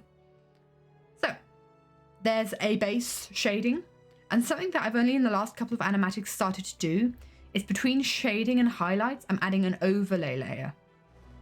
And an overlay is kind of like often like a similar color to the background. So let's see what this looks like. And it's a Murilla brush. And it's just kind of like adding a bit of a vibe to the character so that they feel more entwined with the background. And it's basically very lightly brushing over the shaded areas already. Kind of add an overlay of color to that area to make the character feel more part of the scene, right? So if I were to deactivate this, just a couple of brush strokes makes quite a bit of difference on Mumbo feeling like he's part of this scene, right? And not has like been cut out and placed in, which he has been actually. He's just a floating head, but still. So yeah, that's what I've been recently adding to animatics. And then what I've been doing as well is the highlights. And the highlights is usually kind of a yellow if I've been shading with purple. Then yellow is the complementary color to purple, so I highlight with yellow. And generally, if you're shading with different colors, use the highlights as the complementary color, because that's how light works. If you've got darkness in one side, your eye will perceive the lightness as the complementary color to that. If you want to go even crazier, but on top of everything, you could use color dodge if you want to go for a specific color theme. Cool, I haven't played around with color dodge too much, or like most of the other blending modes, but that sounds fun. Hello, are we working? Oh, I've alpha locked this layer for some reason. Clipping mask instead of alpha lock. And so highlights, similar thing where I just kind of like block down some like highlights on the other side in Marilla and then go a bit more precise with Eaglehawk. Sometimes if I want like really crass highlights, I kind of really like smack down. And I've just realized I made a mistake. The blending mode that I use for highlights is add or screen, but usually it's add because we like add. And if I just need like I just kind of like, very often just sprinkle out a bit of this. I like to do it on the cheeks. You could definitely see it on my avatar. I'll maybe just go to the larger avatar. It's like this sprinkling of a highlight on the cheeks. That's done by Marilla. And it's just kind of like adding a bit more texture and then kind of giving especially like a rim lighting to the character. Just add the highlights. I'm not doing a very good job at this right now. I'd maybe make the highlights a bit more saturated because that adds a lot more. But yeah, this is basically my process on how I do my drawing in very short form with the brushes that I use. If you would like some effects that I use in a lot of things, for instance, like burning, I've got this free brush called Burning Embers, funnily enough,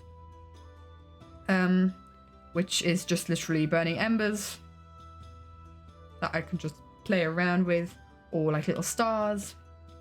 That can also be a part of it. Also be freckles. These are brushes that I use a lot. And then if I wanted this to be kind of like a fire, I just bloom it. That's a very easy fire. Another brush that I use relatively often is a brush pack. And this is going to go into the territory of a brush pack that I have bought. And I do own the license to it because otherwise I couldn't do the animatics to it. But I bought this, not sponsored, with my own money years ago. And I started using this for the Double Life animatic. It's this brush set from F-Tune. And I don't know this person otherwise, like a content creator or an artist, I don't know them otherwise. I just found their brushes online and they looked really cool. Take another sip of my tea because it's going cold. And basically I purchased this brush set and it's got all sorts of stuff in it. It's all got all sorts of foliage, it's got grass, and this is kind of like how I do a lot of stuff, like think the petals, oh hello, like floating petals that I've done in multiple things, that's this brush. Or the grass that I do is often this brush, which is very throwing me off that it's yellow. And I've used this brush before for the flowers on Ren's Hawaiian shirt. And basically it's just this brush set that is involved in all of my backgrounds. If I like need texture on rocks, it's usually something like this. Involved in all of my like more complicated backgrounds is I'm always playing around with these F-Tune nature brush sets. And just a general like food for thought. If you're deciding on downloading brushes, And especially if you're deciding on, if you're looking for brushes that you need to pay for, because you want to be able to use those brushes, right? You want to be able to have them in your arsenal and them to bring you further, because it's not worth like spending a bunch of money on brushes that you never use. You need to think about whether this brush will look like you just brushed it in.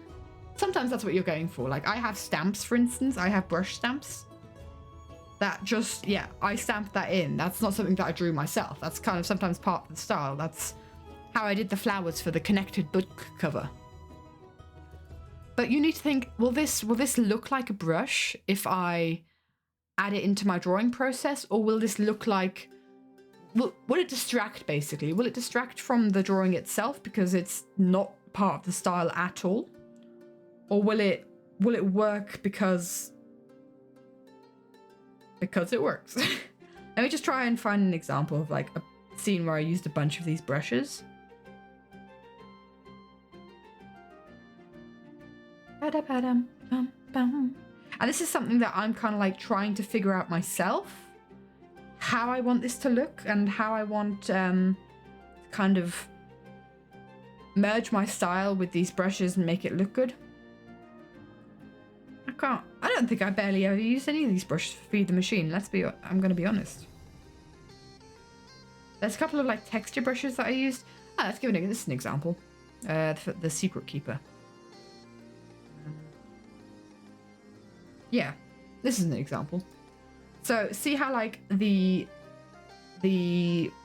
moss on the Secret Keeper is definitely a brush. It's definitely done by a brush, by like a textured brush. That's one of these foliage brushes that I like to use a lot for this kind of foliage stuff. And also I think I took some like textured brushes for also the flowers that you can see. I didn't draw each one of those. And so that's kind of like an example of how I've incorporated this into my style. An example where this isn't done very well. Let me give you an example where I didn't do a very good job of this, which was the Double Life animatic. The Double Life animatic is full of it. Full of me not doing a good job of using this drawing pack, because I had just gotten it. I was testing the waters on it. I will say is literally I downloaded it just before I started working on Double Life, and even Battle Cry has like some use cases of it where I'm like, this takes away more than it gives.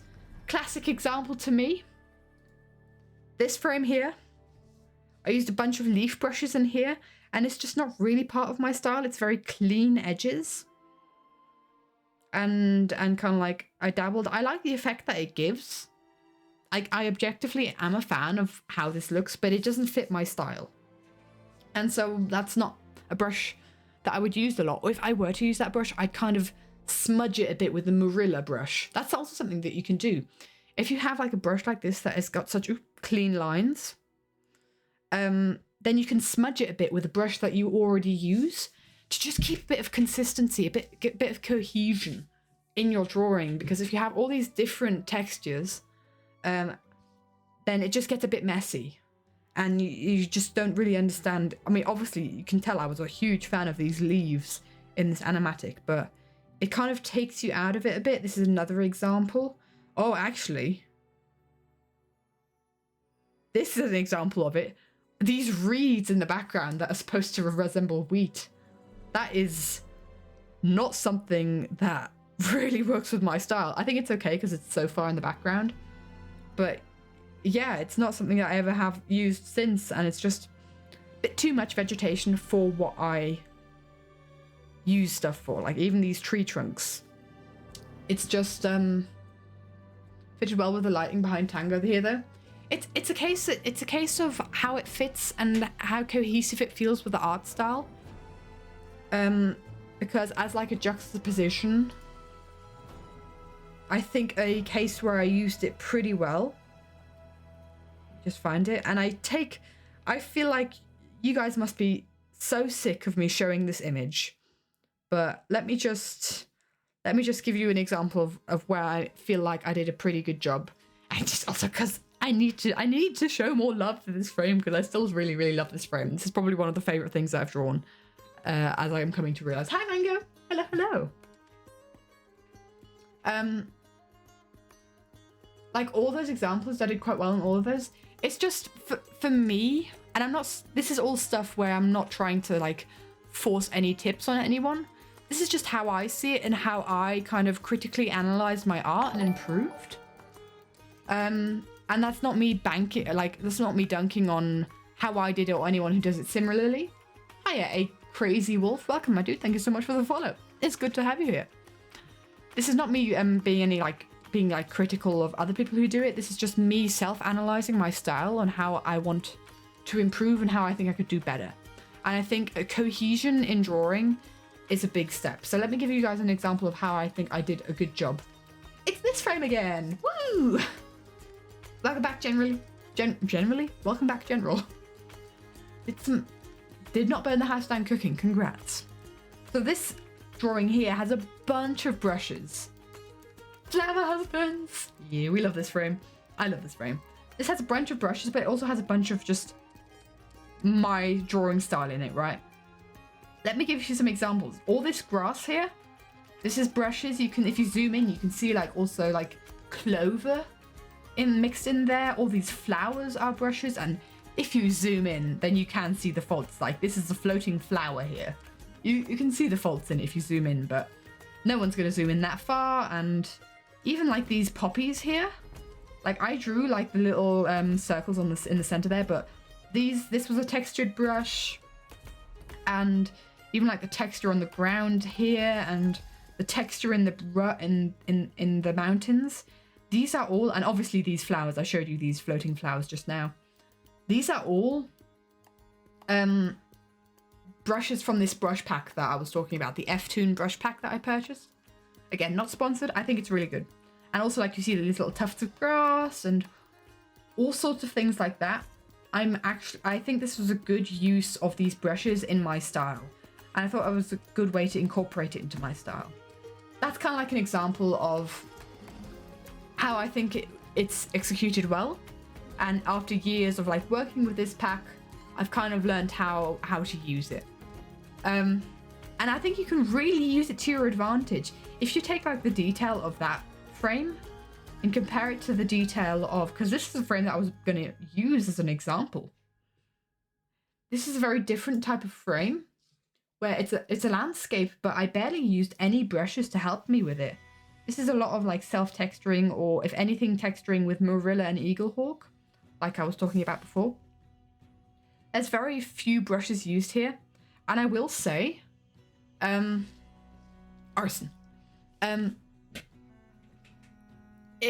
Using like different brushes and experimenting with different brushes forces you to kind of think out of the box, and it takes a lot more mental energy. It's really fun to do. But it takes more time and it takes more thought. But it really does like bring you further on your art journey. This was a frame where I was just like, I just want to get the animatic done. I don't quite care to experiment with different brushes, so I'm just going to use the same brushes that I always use, and just went with it. So this is kind of like a different type of background frame where I didn't use a lot of those kinds of brushes. But it's all individual. It's however you feel when you're drawing. It's whatever you, yeah.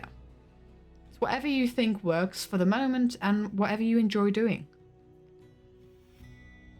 But I think my general tips for brush use is like, keep it consistent. Keep it consistent, because then you keep it an art style. If you find something that you like, then stick to it, and don't use too many brushes, because it makes your drawing a bit busy in a bad way, right? And this is just my opinions. I am not trained in art or anything, and I don't want to judge anyone who does it a certain way.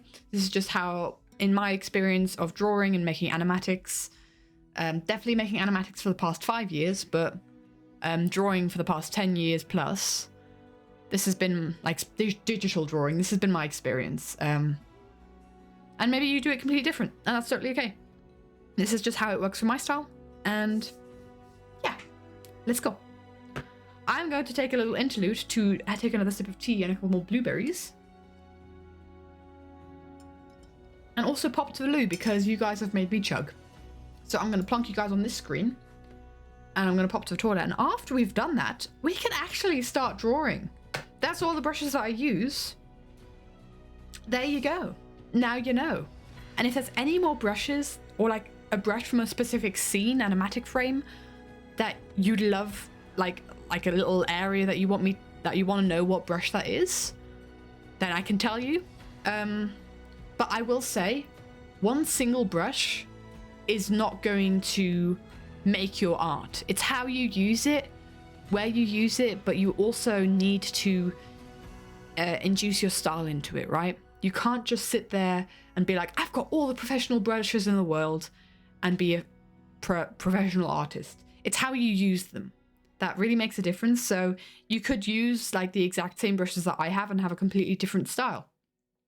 So I don't recommend necessarily taking these brushes because you're of the opinion, oh, Katie uses these brushes to draw, so they must be good and they must be what I use to draw. Because your style is probably much different than mine. And your whole process and how you enjoy art is much different than mine. This is just transparency. This is what I use. And if there's one or the other where you think, oh, maybe I could incorporate into that into my style, go for it. Absolutely. Don't copy one-to-one. Just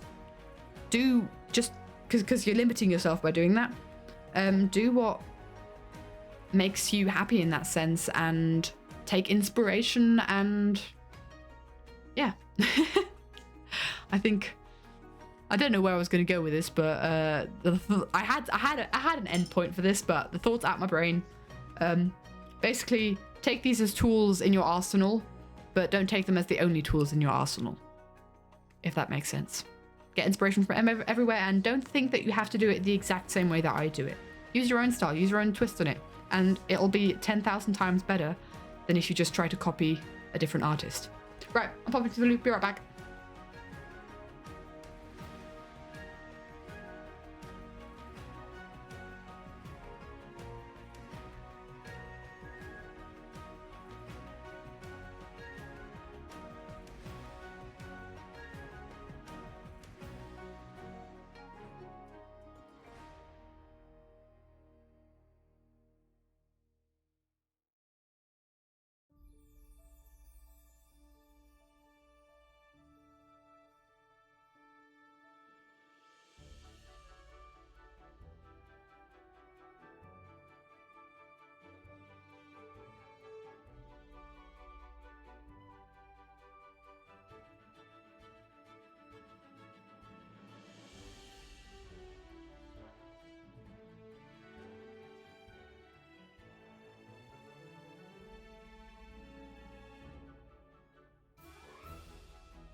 What?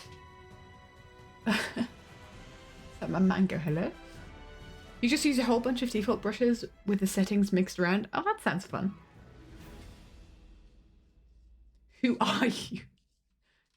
Who are you really? You're setting up an anvil cannon? That's scary. I do want to say one thing. I want to say plenty of things, but this is something that I wanted to say that I don't think I have mentioned yet, because I want to open up this conversation to you guys. If you have like techniques that you think, oh, this is something that I do with my art and I think it's pretty cool and I enjoy it, share it in the Discord. I want this to be a dialogue. Share it in our Discord in like either creative projects or, I don't know, sharing cool stuff or art. Share it like your drawing process, because I'd love to learn from you guys. If there's like a part that I'm like, oh, that's pretty cool, I might pick it up in my art. I want this to be kind of like a dialogue so that you guys share what your experiences are with digital or traditional art techniques that you use. Even if it's not art, just share your processes on your creative projects and whatever you do. Because I think this kind of like dialogue is really awesome, and it brings us all further. And yeah, who knows, you might inspire someone else to kind of adapt how they draw. And so I want to definitely like open it up, do ! Discord in the chat to get the link to our Discord, and tell us what your process is for making art and how you make your projects. Because I think that's really cool to always like hear about from other people. You make up your drawing process from scratch with everything you make. That's fair. That's fair. Because I make animatics, I've kind of streamlined the process because I kind of need a bit of a consistent style with the different frames. But honestly, that was something that I used to do as well. And I probably would continue to do if I weren't making like animatics that kind of need consistency throughout the video. How do I shade metal? How do I shade metal? Are we talking like metal on swords? Let's see, do I have a...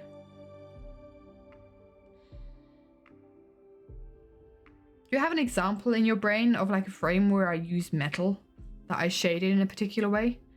And the arcane frame doesn't count because I can't tell you what I did there because... And this is the frame that I'm talking about. This is an arcane study and I could not tell you how I did it. I feel like I blacked out for 20 hours and this happened. But I couldn't tell you how I shaded this one. This was just like, I'm just doing something.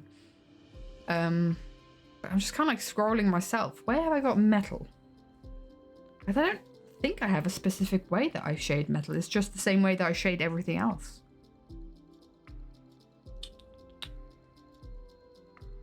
Your creative practices are in crochet music, not traditional art. Hey, if you want to share about that, then go for it. Go for it, Zim. When you started drawing, you've been using an imported Scott Minecraft skin head brush to draft. Blue Jay, that is cursed and amazing. Metal is a very particular texture and it varies between artists. Just wondering how I shade it. I don't really have a specific way, honestly. Like, I've got a sword here. I've got an ethos sword. Like, look at how I kind of draw ethos, shade ethos clothing. I shade the metal in a very specific way.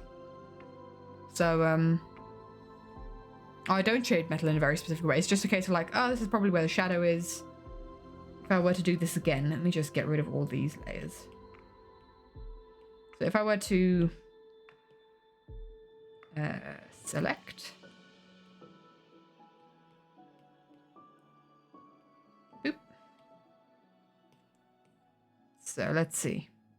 It would literally just be a case of, right, this is the darker side. This will be a multiply layer then. And so this is kind of like where it's going to be dark.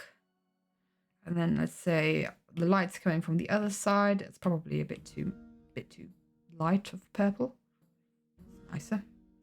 Let's say kind of like, imagine the tips kind of going up and down of the sword.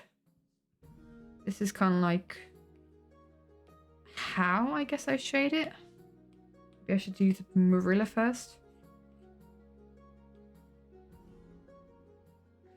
It's kind of like a case of contouring the lines that you already have, thinking where shadows would fall.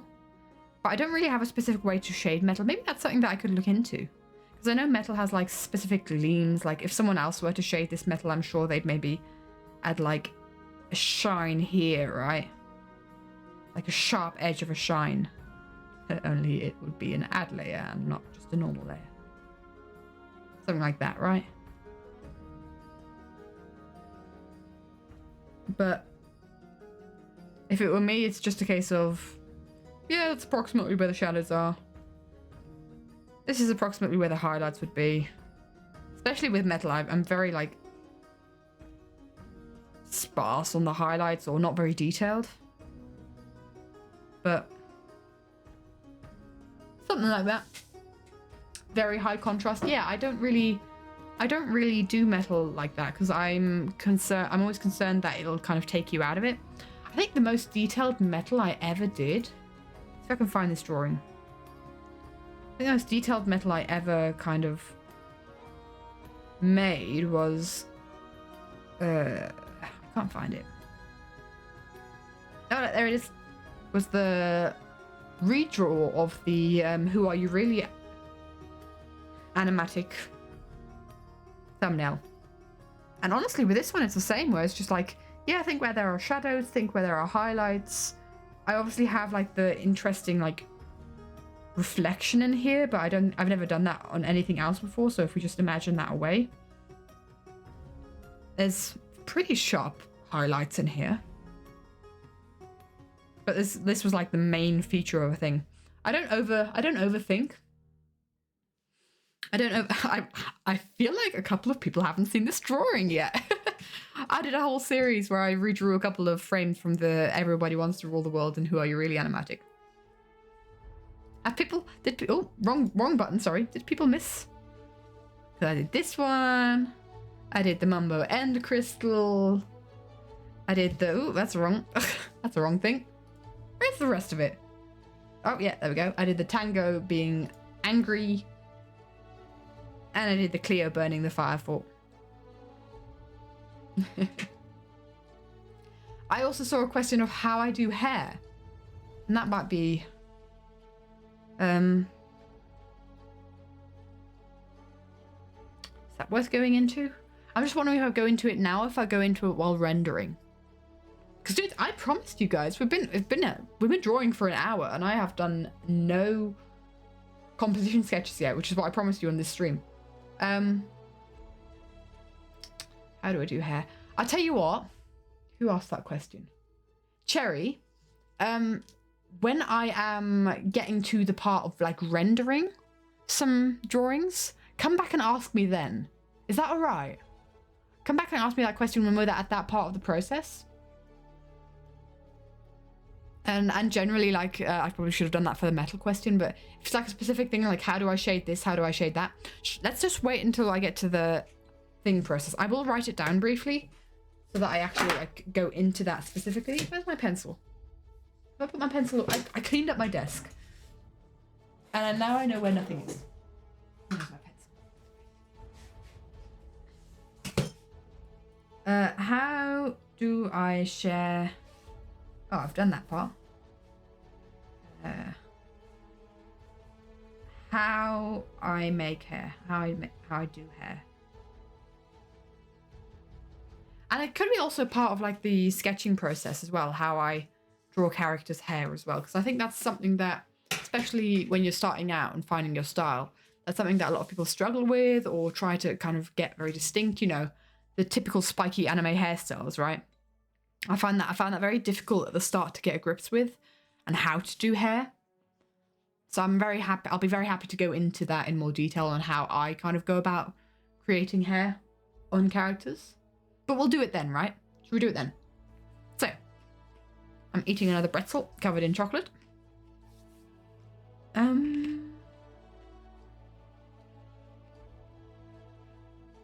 I think I can show my home screen. Maybe I can't. Maybe I can't. No, I can't show my home screen. Okay. So what I'm going to do is I'm going to do this. Give me a second, guys.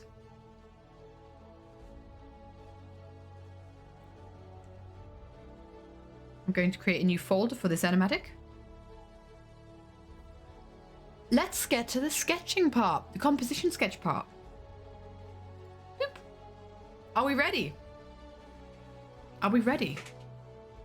I'm gonna wait for this song to finish so I can start talking with a new song, which would be great for when I edit it together. I hope.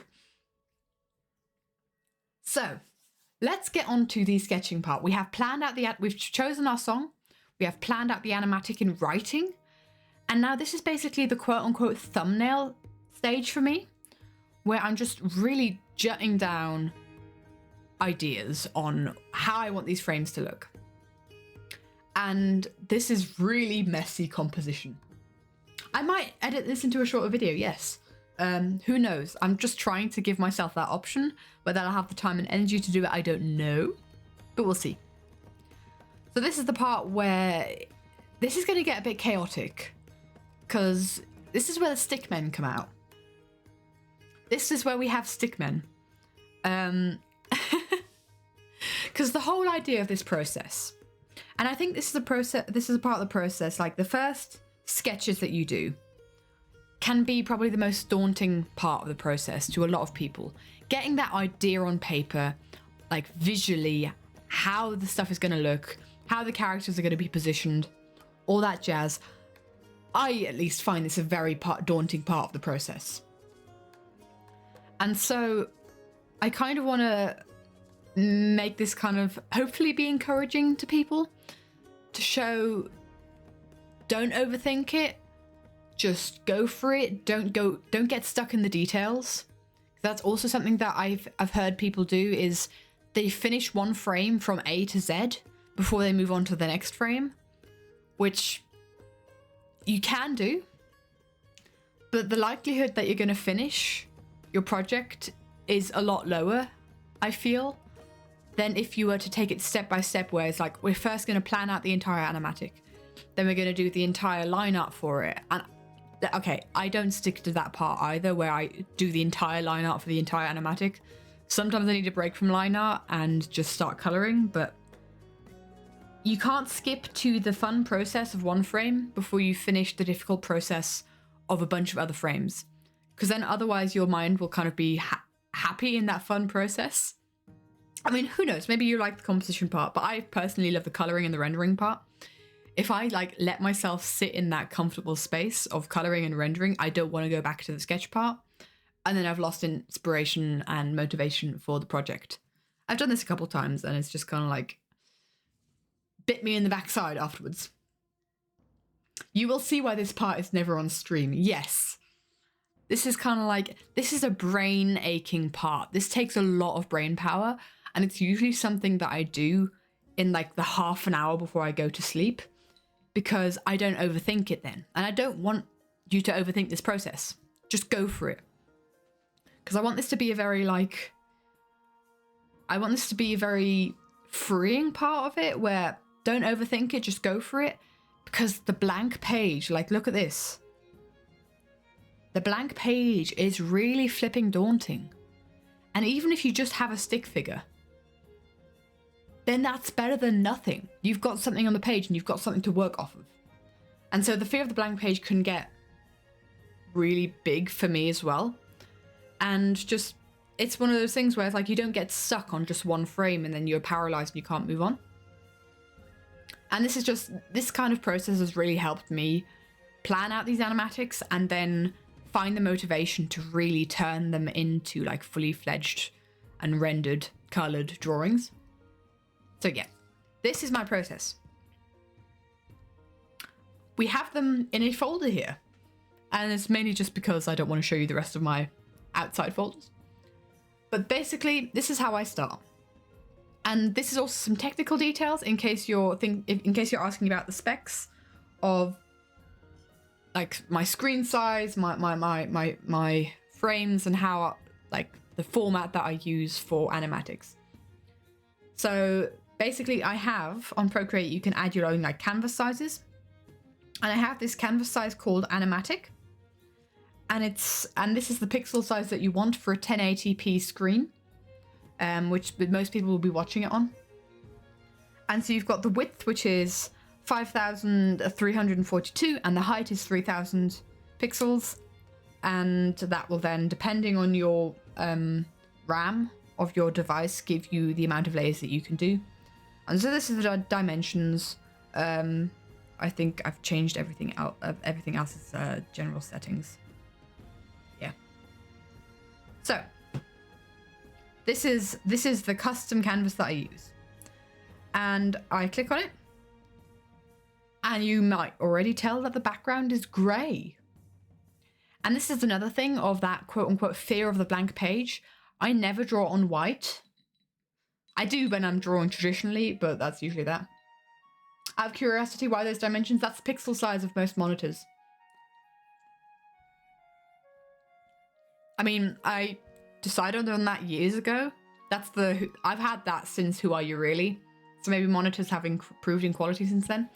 But I think that's the pixels to have 1080p on YouTube videos to feel like a monitor screen. I think. I don't know where to Google this. I don't know what to Google. Way better than most monitors? Well, I want to go into real detail. I know most people won't. It's one of those things where it's like have that best quality, and I also really like to go into the nitty-gritty details. So like have a smaller brush and then be more precise. Yeah, I just it's part of the process. It's just so ingrained now into the process that I don't really question it anymore. Does that make sense? But yeah, the next question that I don't think anyone's ever asked me, but I don't think a lot of people see this part of the process that ask questions like this. They just see the end product. Why do I have a grey background? And this is another case of the fear of the blank page, and I've seen this technique in a lot of artists, things that they do, is not having a white page. Most common is 920 by 1080. Yeah.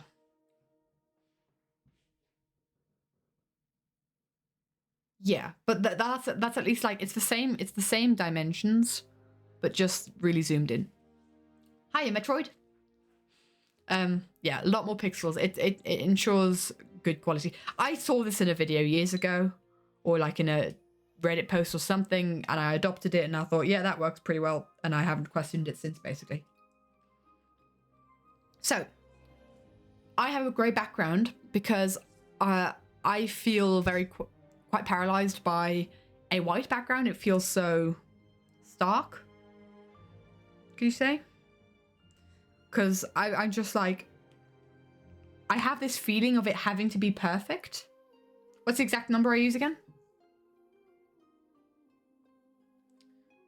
Can I see it here? No, I can't. Beep. It is 5342 by 3000. Hiya, Henry. Hello, hello. This is just way too bright for me. I also work a lot in the dark, so this would just burn my eyes. And also like sketching in black, it just feels too final, and I'm far more critical of my sketches if I had this like stark contrast, and I'm just more doubtful of my abilities and what I can do, and I just think everything looks awful if I do it like this. And so that's why I use a grey background, and it's like the middle grey, so like the middle tone between black and white. Because I feel like a colour, if I were to use a colour, I've tried this before, it kind of gives me already a mood of the scene that I don't want. I want it to be very neutral. And I also don't sketch in black because it still has this feeling of finality,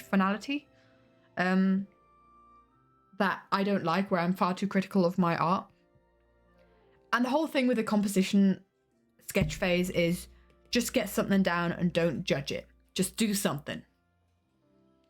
And so that's kind of like why I sketch in white, because it doesn't feel as final. It feels a lot softer to me. Fan of the checkered background. You mean this one? I feel like then I'm lost in space. But I can see people using that. And that's why I sketch in white, and I sketch and do line art in white, and I have a grey background. Because also when it comes to then making the line art black so I can do colouring, I see a lot more mistakes that I've made in the line art phase. It's basically like flipping a canvas, right, to get a new perspective. By changing the colour, I get a new perspective. Procreate checkered one is weird. Oh, interesting. I didn't know that they look different. But it's like kind of giving you a perspective of how things look in a different way, and you can kind of then understand anatomical inconsistencies where you need to tweak some things. So yeah. Squares do help with symmetry. Huh, interesting. Only go for light blue, but you see this working too? Yeah. I know people who go with red, because red is just also like really don't think about what stuff looks like.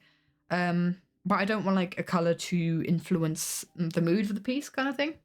So that's why I just go for white with a gray background, and that's it. That's where we start. Saying as someone who always draws the eyes too big or too small. That's fair. That's fair. So, okay, I'm really daunted by this. I've been putting this off for almost 2 hours because this is the title of the stream, the composition sketch phase. I need to think how I want to do this.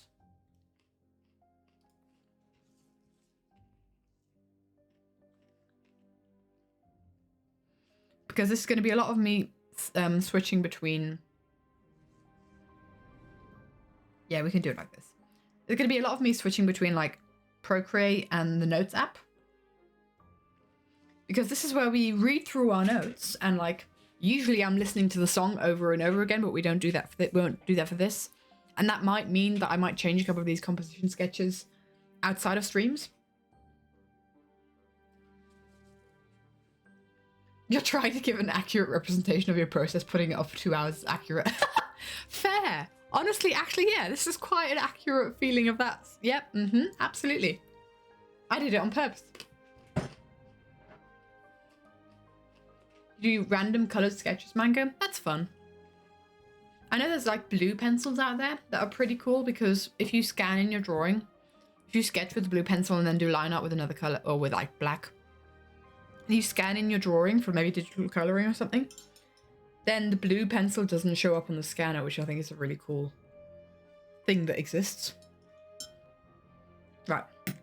I'm gonna take another sip of tea. And let's go. So, I need to get back into the animatic because this has just been teaching so far. So, we're introducing the character, and this is something that you're always thinking about at the beginning of an animatic, is you're introducing the viewer into the story you want to tell. And so you need to more than ever consider kind of like the scene that you're opening up, right? Because that's something that your viewer could be immediately confused if they're just thrown into something too quickly. Hiya, Happy. I will hydrate with my tea, thank you. Oh, I left my water bottle in the bathroom because I went to go refill it. If I finish my tea and there's more hydrates, I will go and get that. So, let's see. So I'm thinking introducing the viewer into the scene. What if, because we want to start with Pearl. We want to tell the story that Pearl has just murdered everybody. And we somehow want to tell that in a very short time, but it also not feel rushed because this is supposed to be a moment of peace. This feels impossible, but let's go. So, I definitely want a moment where there's like blood, where there's like a fist. Hiya, Olive. Welcome, welcome, my dude. Thank you so much for the follow. It's good to have you here. I definitely want like a fist holding on loosely to a sword.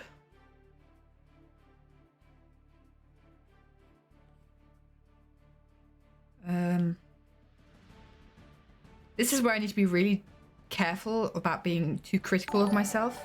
Because obviously the art that I show online and that I do with you guys, I want to look good. But this is the whole point of this part of the process. It does not need to look good. And hiya, Ravielli. Thank you so much for the follow. Welcome, welcome, my dude. First time watching one of my streams. Well, hi. Good to have you here, Olive. Hello, hello. Just went to do an old sketch you did and you used Red May post that sketch over the Discord. Yeah, cool. So, hand, fist, and kind of like a sword pointing downwards. Broken fist pointing downwards, and there's kind of like blood dripping off, and maybe I'll add like a bit of blood. There we go. That's a frame that I'd like. I don't know if that'll be the first frame that you see. Ooh, no, better idea. So this could maybe be frame 2. I'm going to move Mombo out of here because he's just going. That face is just going to ignore me. Oh, wrong frame. We're not ending. Sorry. I keep clicking on the wrong thing. Let's add Mumbo to the sketch section. Where are the sketches? Hello? Sketches? Sketches. Right. So back we are. I have an idea. What if we were to introduce this scene from above and Pearl, with her wonderful flowing cape,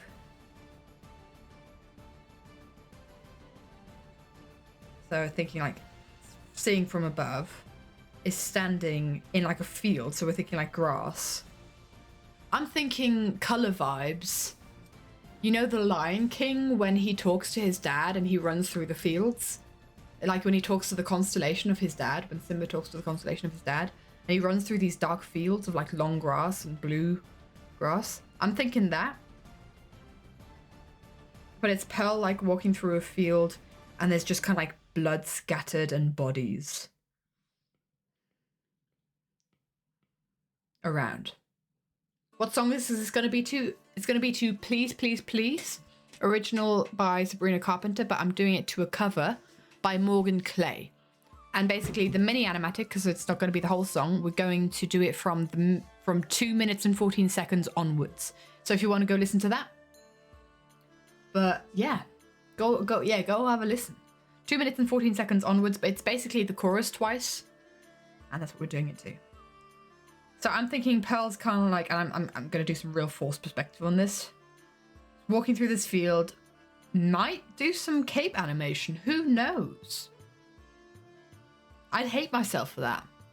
I'd really, really be annoyed with myself if I did that. But it would also be really flipping cool. Anyway. So I'm just like thinking bodies around her. Maybe you could have like... Because I don't want it to be too macabre.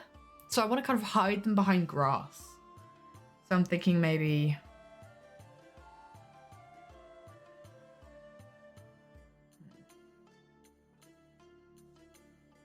So we have a zoom out, zoom in. Please, please, please prove I'm right. I think that could be this part. That could be this part. We say 1. And please, please, please. That could just be that part, not the whole, because it doesn't need to be as long because we're not introducing the characters. We're not introducing the viewers anymore. They've been introduced into the first one. Please, please, please. Don't bring me to tears when I just did my makeup so nice. I want to have Tilly.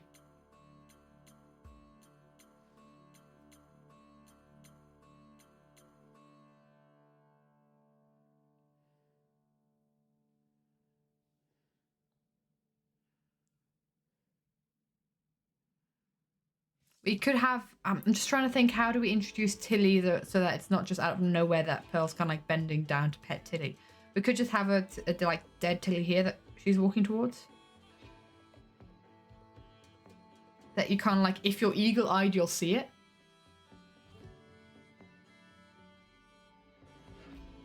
The first shot of this is our only chance for an Impulse cameo. Yeah, this can be Impulse. We could have like 2 characters fairly close to each other, so it's B-Dub's Impulse, and then have 2 characters that are like more distant. So we have like Cleo and Martin. We need to keep an eye on where Cleo is in this digital space because this is where Scott runs. So maybe we could have Martin on this side, Cleo on this side, and this is where Scott runs afterwards. I don't know. Because Scott runs to say hi to Cleo. I need to kind of, once the animatic is planned out, think about the spatialness of it. And a very good tool for this kind of thing, and keeping an eye on where your characters are, is build it in Minecraft. So I might build this macabre scene in Minecraft. Let's go. So, and please, please, please. So it goes. Please, please, please prove I'm right. Please, please, please. Oh, what we could do is have basically a kneel down. So this hand goes away. So basically, I've duplicated the previous layer just so that I've kind of got an idea of what the previous frame was. So hanging out with family, you enjoy hanging out with your family. You don't need to say sorry for that. Say hi to Cleo? Yeah, okay, not quite yet. So I'm thinking to not confuse the watcher too much. The watcher. Kind of like maybe take this sword to the side. And kind of like have Pearl kneel down. What kind of progress have we made?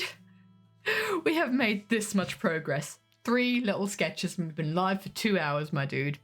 What I did was, so in the last stream we did the planning phase where we've planned it out in text, and now we're kind of doing the composition sketch phase where we're doing initial sketches for this animatic. And, but what we did for the first half of the stream is kind of speed run through my drawing process. And I went into detail on what brushes that I use and what stages of the process I use these brushes for. So that was kind of like the 3 is better than 2 and 1 and 0. That is fair. That is fair. So I'm thinking she's maybe like pulling this sword back and she's kind of like kneeling down. So thinking kneels and then her hands going down here. And it's basically, you kind of like see a dead Tilly come into frame. And the hand is kind of like going to pet Tilly.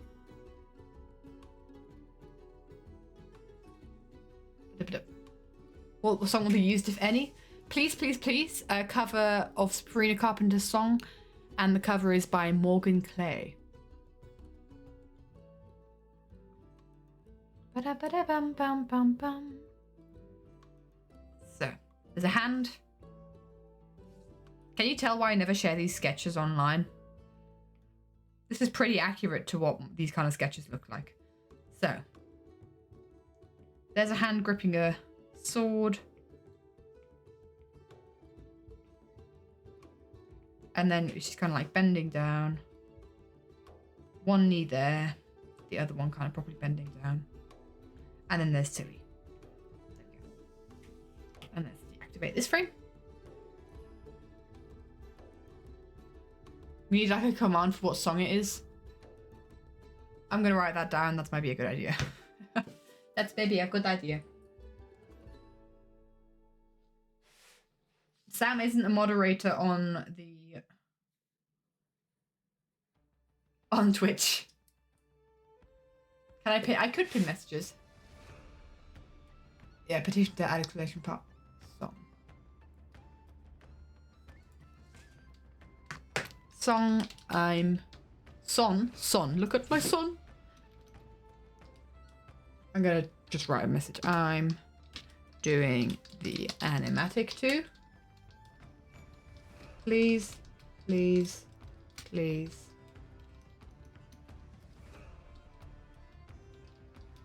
By Sabrina Carpenter.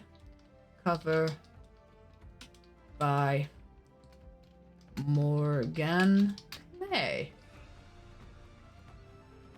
And then why not? Let's just add in the link. Boop. Boop. Boop. There we go. Okay. Hiya, Art Chicken. Welcome, my dude. Thanks for the follow. Good to have you here. So, and please, please, please. Because now my thought is... And there's another one. Hi, PBJ. Welcome, my dude. Thank you so much for the follow. It's good to have everybody here. So many new people clicking that button today, which is awesome. Please, please, please, don't bring me to tears. So let's just quickly move over to the sketch, right? So, just so that I know what's happening when. We have this part. It goes, please, please. Well, that's way brighter than I'm used to. It's usually this color. Oh, hello. Can we stop moving the text, please? Thank you. Please, please, please prove I'm right.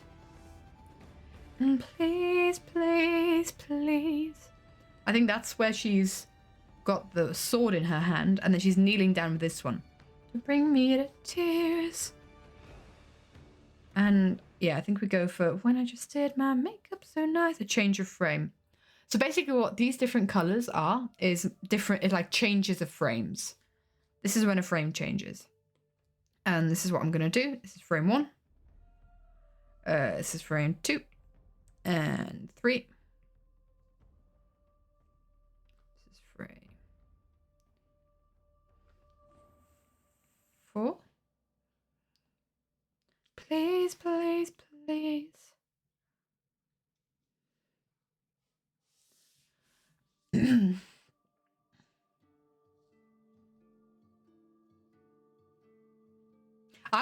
Cucumber, I honestly thought that was the lyrics to begin with as well. Her makeup is definitely blood splattered on her face. Well, let me think. Please, please. Let's do it like this. Please, please, please, prove I'm right.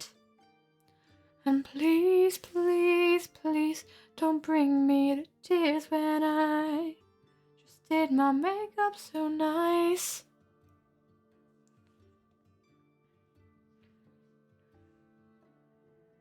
Please, please, please. So this would be number 3 then.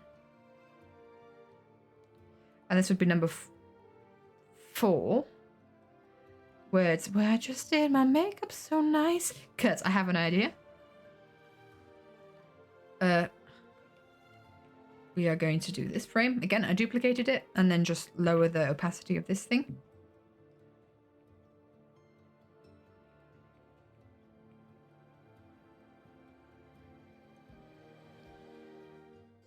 New brand of blush. Ugh. I like the idea of not showing Pearl's face for all of this. And then maybe we do like show a bit of her face, but not her eyes at this point. So I'm thinking like the screen cuts off here. If we have like her nose, maybe it cuts off where her nose is, but you don't see her eyes. Got like the cape. But I will draw just the whole face just so that I have that option when editing.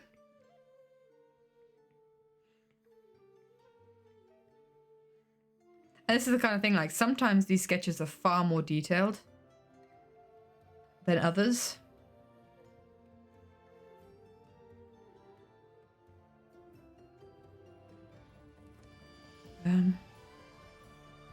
Gosh, she looks so manly. Let's try that again.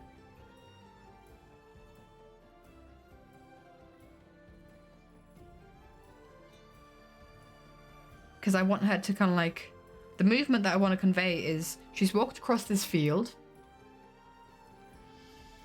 has knelt down at Tilly, kind of pet her one last time, and now is standing up with Tilly's collar in hand.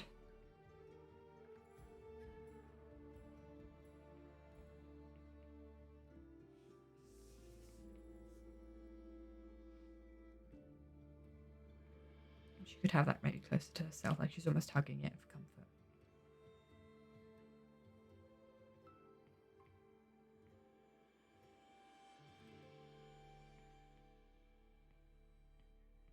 Keep in mind that the second hand is still holding a sword.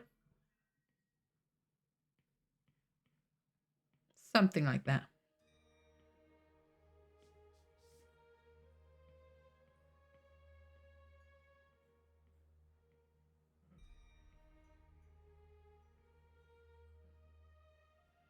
Something like that. Bye, Worth Girl. Have a wonderful rest of your day, my dude.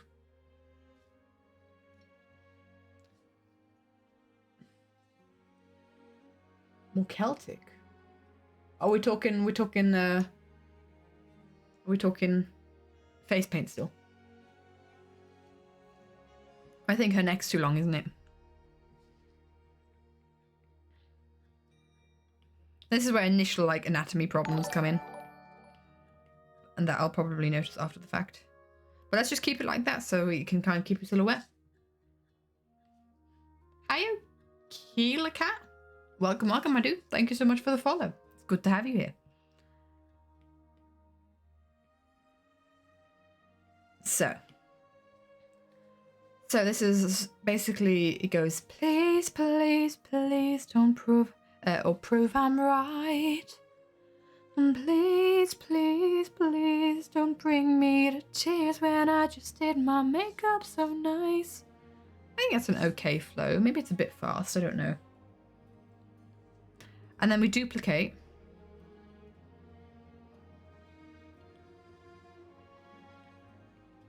And then we basically, this is the flashback. This is where it flashes back to beginning. Start at the very beginning. So this is going to be like a real, like, almost jarring change in Pearl. You see like the difference that she's taken. Maybe she's lost weight. Maybe she's got bags under her eyes, that kind of thing.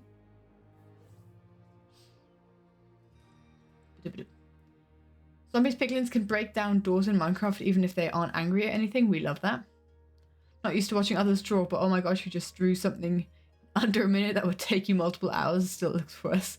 It's practice. It's practice. And the whole part of this point, the whole point of this part of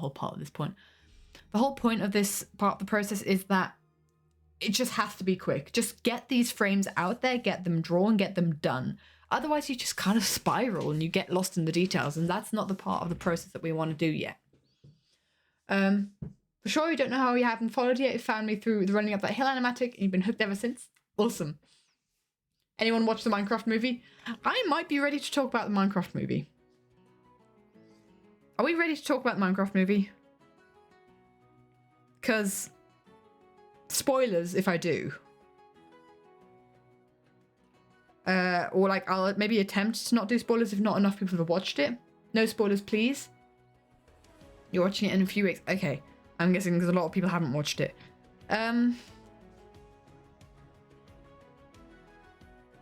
Headed out to watch it, you haven't seen it? Yes, so sorry Zim that it's taken me this long to get to. I went and watched it yesterday evening with Zimon and Crow. And the question is, do you guys want an honest review? Do you guys want me to talk about what I liked about it? Because I don't want to deter anyone who was planning to see it. Honest?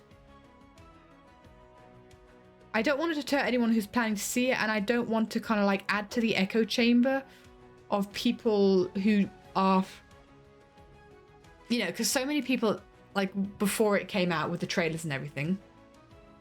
Yeah, not a good start for sure. So many people with the trailers that came out just wanted to hate it just cuz. And I try so hard not to be a part of that. But I'm also a bit of a snob when it comes to stories. I like a good story. And I think Hollywood has become incredibly lazy when it comes to a good story nowadays. So basically what I'm drawing here is Pearl at the beginning of Double Life. So you've kind of got the connection, the soulmate connection. Honest, 100% what I liked and didn't, because you feel like there's a lot of different stuff and you're not sure if you should go. I think I don't regret going. I'm glad that I went to see it. I'm glad I went to see it in cinema. But that's mainly to the point is because we went to see it in this really adorable flipping cinema that is probably like out the 50s, 60s when cinema started becoming a thing. And they've upgraded it bit by bit, and it's like not a big corporation cinema, it's a family run business, and I love the whole aesthetic of the cinema. I don't regret buying a ticket at that place to watch that movie. So that's kind of like my personal bias on that. I don't regret going to see it in the cinema. First trailer did kind of not make it good. In the end, the reason people were hating on it from where the trailers is because it was obvious it wouldn't have much story. So the whole thing with the trailers is, right, you showed the trailers to show the visuals. And actually the visuals are part of the thing that I thought was the best. I'll start with the best.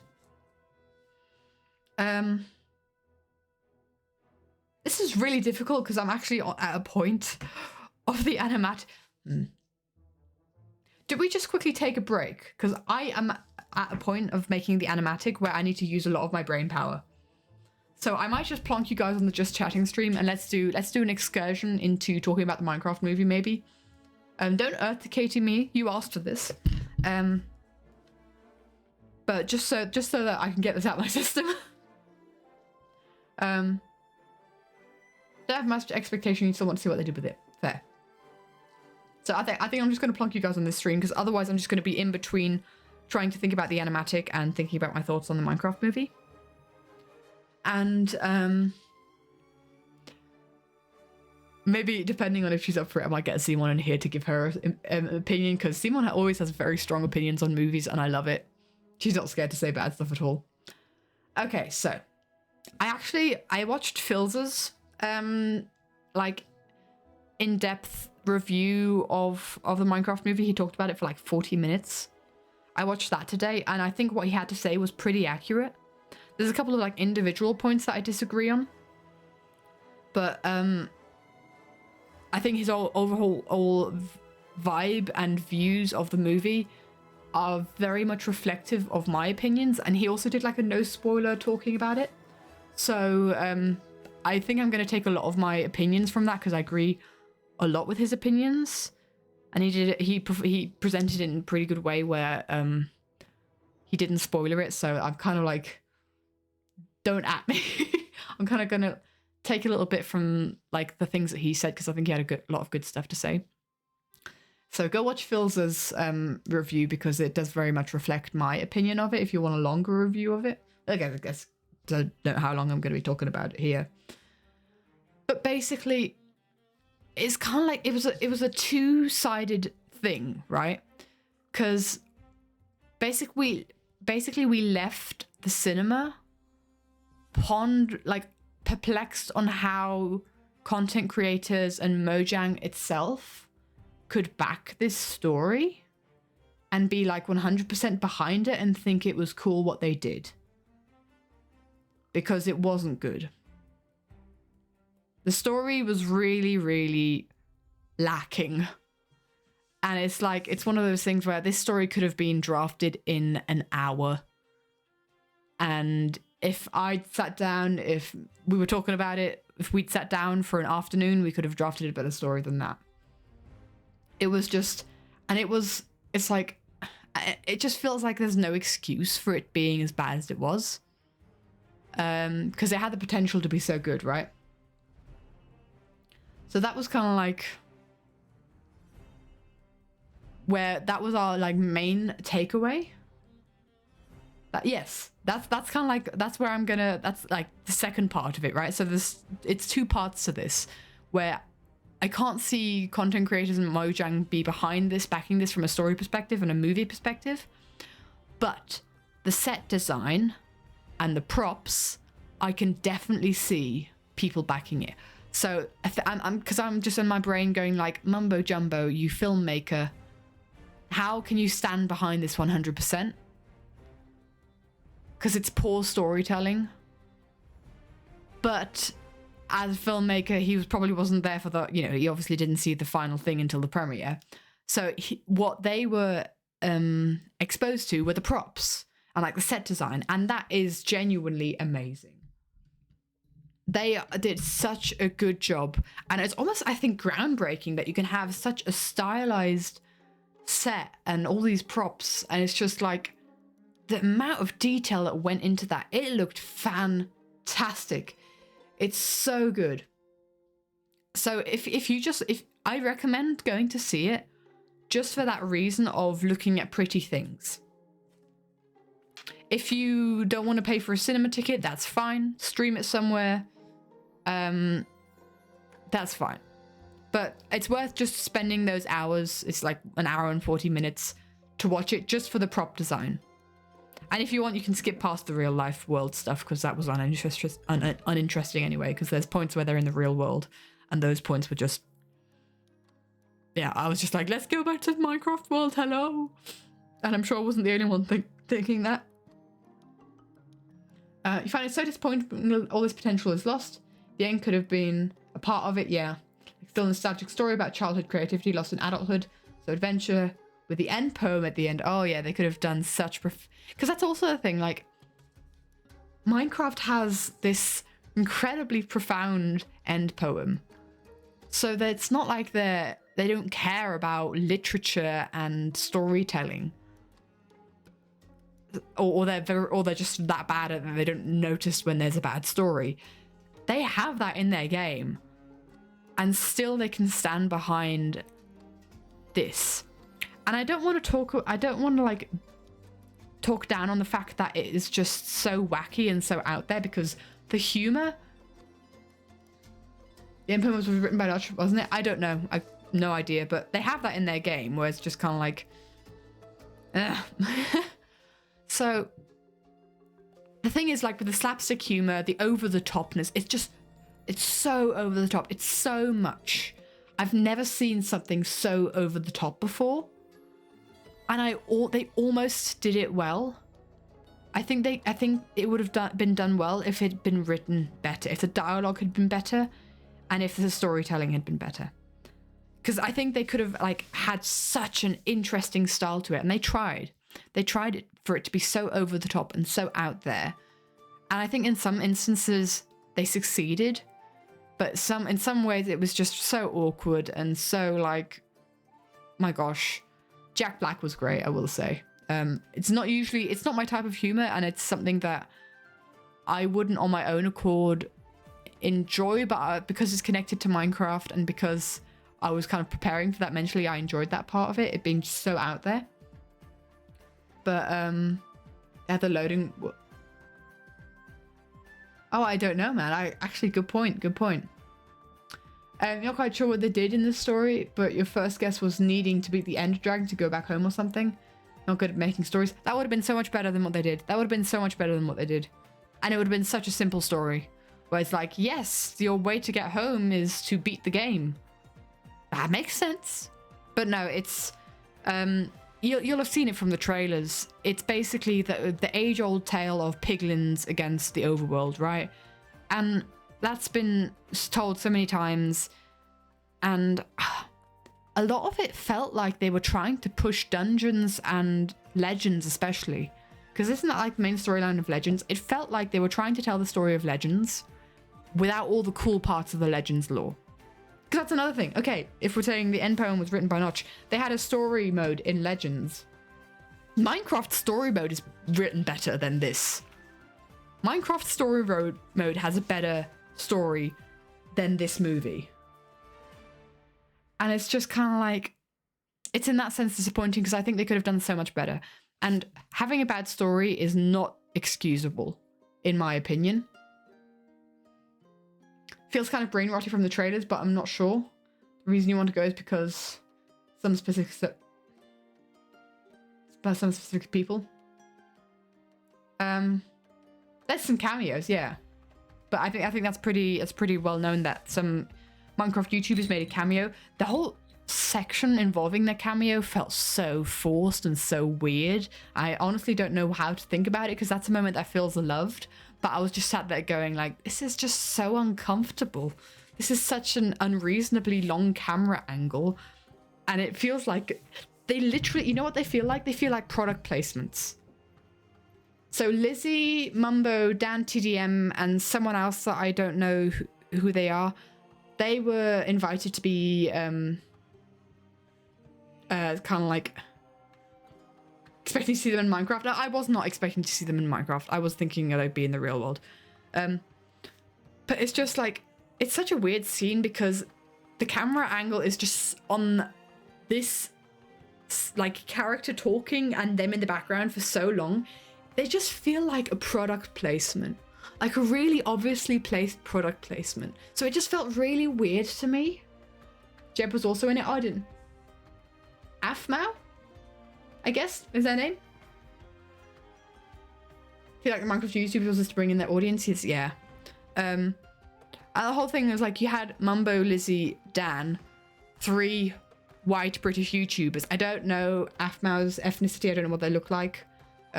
I do apologize, but it was just like, it could have added a bit more diversity there. Adding in 3 Brits in such a diverse community. Is Afmao maybe of the Spanish community? I don't know, because that would have been cool if that's what they did, because it's a global phenomenon. But yeah, it was a product placement. It felt really weird to me. It felt really weird to me that they were kind of there and they stood there for so long. I think it would have been cooler if they'd just kind of like been passing by, of just like, oh, blink and you miss it, right? It's from Texas, I'm pretty sure. Okay. The amount of people who I've heard say I wouldn't watch a movie, but I want to see the cameo. Yeah. So my reason for going to, because I wasn't sure if I was going to watch it in the first place. And I still stand by this. I think their like PR work of the whole movie was very tasteful. Does that make sense?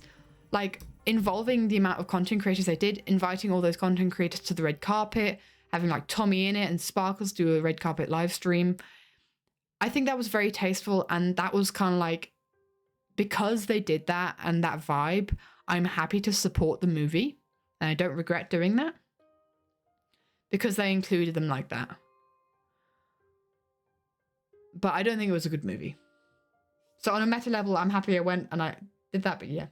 Cameo kind of felt like an attempt to get the big Minecraft fans to watch for a few seconds of screen time of their childhood favorite YouTubers. While everyone else was for people who didn't really know the game and just want to watch a movie, movie for the fun. The thing is, I think it's an awful movie to watch if you don't know the game. I think the only shining parts were like the references to the game. Like Steve building a dirt hut. Oh, sorry, maybe that was a bit spoilery, but like his first thing that he builds is the dirt hut, but that's just like such a Minecraft experience. Or, you know, I'm trying to make it not spoilery. I'm just trying to think about what Phil's mentioned and what he didn't consider too spoilery.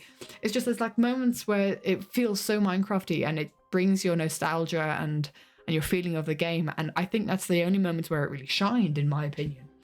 Techno reference, oh, that was chapeau. They didn't have to do that. I'm so happy that they did that. That was real. That was a real moment of like, we were all going like, oh, that was really cool that they did that. But yeah, I just watch it at home with your best friend to make fun of it. That is a really good atmosphere to watch it in. We watched it in German. This is another thing, right? We went to watch it in German because Simon saw like somewhere that apparently they asked Gronk, who's a German YouTuber, to do a voiceover cameo, because you obviously need the translations, right? They asked Gronk, who is like the German YouTuber, fantastic YouTuber, to do kind of voice acting for it. And what ended up is that he would do the narrator. He would narrate it because he's got the perfect voice to narrate that kind of thing as well, kind of like deep and calming and all that kind of thing. But he wasn't in it in the end. And I don't know if it was kind of like a cut or a change in story, or this was like they asked him really early in the process and then decided not to take him. But like, we went to see it in German just so that we could hear Gronk, and he wasn't there for it. So that was another disappointment. But people in your theatre literally stood up and saluted that moment. I don't think anyone in my theatre knew about Technoblade. Maybe they did, but I didn't see anything like that. But I think I was just so in the moment and like exchanging looks with Simon and Crow that it was just kind of like, that was, I didn't really pay attention to the people around me otherwise. Gronk would have been so perfect, for sure. But they cut him out. He wasn't in it. And so we're like, I kind of want to watch it in English now, because some of the German translations were incredibly janky. And maybe that's just because I'm not used to watching movies in German. I usually watch them in English and force my friends to watch them in English with me. But It's going to be in Greek if you go to theatres, definitely not going to cinemas then. Oh, it's Mini. I'm sure that they'll have like English. They usually have like original languages in theatres at some point. They usually are maybe like the evening showings, right? So, yeah, I'm thinking when it comes out, I'm going to sit down with friends with a strong drink and watch it in English. Because that's the only way you can watch it, in my opinion, if I'm watching it again. You can go to the cinemas and meme the heck out of it. Go with friends. Go with friends that you can laugh at it about. But I spent a lot of the movie with my head in my hands. But it was a really beautiful movie. It was really pretty. Some of the CGI was really janky, and it just made me wish that they'd animated it. Because everything where the like real life people weren't involved in looked so good. And as soon as the real life people were involved, like interacting with mobs especially, and the lighting on them, it just made it look really bad sometimes. There's like a scene right at the beginning where Steve is with a bunch of pandas. And I had a guttural reaction to that one because it just looked so bad. It literally looked like a green screen job that some beginner YouTuber could do. Hi, minimum wage. Thank you so much for the follow. And also, one random donor. Hello, hello, everybody. Welcome, welcome. I am ranting about the Minecraft movie. Don't mind me. This is what's happening right now. So yeah, I don't regret going to see it because I'm happy to support it from a PR perspective. I think the acting was actually pretty good. I was expecting the acting to be worse. But it's just right. It just failed on the writing part of it. Been so hyped if you animated the whole thing, like they'd hide element animations. Oh, imagine. Absolutely. CGI has evolved, yeah. The set and the props looked so cool, but in the movie everything looked so bad. There were so many other ways to do it that would look good, yeah. The characters looked so out of place. But the style of the movie without like the real life characters was just so cool. I love that style. And I tell you, when I first saw like, you know, the buying pink sheep in that style and everyone was like, it's so cursed, it's so cursed. I was also of the opinion it's so cursed. The style has grown on me, and it grew on me during the trailers, and it really grew on me during the film. If they'd just done everything in that style and like animated the characters as well, that would have been perfect. That would have been so good. Do that, write a better story, and it would have been a great movie. Just so angry about the story. Could have been so sweet and nostalgic. Don't know if you've seen the YouTube movie about a college student called Dawn, a Minecraft film. That's what you were hoping for? Oh, I don't know that, but I will Google it and I will save it to my watch later just to heal my poor soul of bad Minecraft movies. It is really disappointing because the writing, like, it felt like the writers didn't know Minecraft. They didn't know how to write a good story. And it's just like, how can an amateur Dawn, a Minecraft fan film?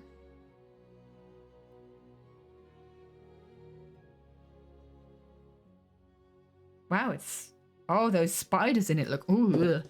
I'll save it to watch it later. Movie adaptations of video games, I'm just a hit or miss. It's just one of the, you can't excuse this bad writing anymore. Like, Hollywood, please get it together and just write better stories, because I could have come up with a better story. And this is someone who is, I'm not trying to toot my own horn on storytelling wise. I don't think I'm a professional. I've not got a lot of experience in it. But I think I could have written a better story. Now I feel motivated to see what kind of story you could make after watching it. Yeah, for sure. Send me all the fanfics because it could have been so much better. Like, if you're still going with the vibe of it being very over the top and being very, like, it has to be a kid's film, if you still have those brackets and still the same style, you could have written such a better story. After you watch it till you'll find the motivation to, instead of just world building as a world building. Yeah. Honestly, you're starting to hate live action films. Most of Disney's new actions are not worth watching. Yeah, I'm not going to watch Snow White. I'll probably watch video essays on how bad Snow White is because I'm happy to give the YouTubers those views. Getting a good story is expensive. You have to actually pay the writers, and they're very adverse to doing that. Oh gosh, it's so poor. It's so poor. And you wonder how, like, with all these flops in movies in the recent years, that Hollywood would listen to the feedback. Milking out the classics. Oh yeah, they're definitely milking out the classics. They're doing a live action Moana, for goodness sake, which I'm not going to watch. I didn't watch Moana 2 because I heard from people that it just ruined their perception of the characters. So yay. And the problem is when they do decide to go for original IP, it's something like Wish, where it's also a very lacking story. Moana isn't even a classic, yeah. Okay, I think I've said all I want to say about a Minecraft movie. Basically, TLDR, watch it with friends so that you can meme the heck out of it. The prop design and the set design looked amazing. And that's where I can kind of see Mojang and the content creators stand behind that and say that's pretty good and that's pretty cool. But I'm really actually, because you hear a lot of people going, who visited the sets or played around with props, going like, oh, this is so cool, this is so cool. I wonder how outspoken they're going to be about it. I guess they were sponsored then as well by Mojang. I wonder how outspoken they're going to be about it now that the movie's out, or if they're just going to try and ignore the fact that it's out because it's just not good. Using Minecraft movies as an excuse to wear cosplays. Oh, let's go.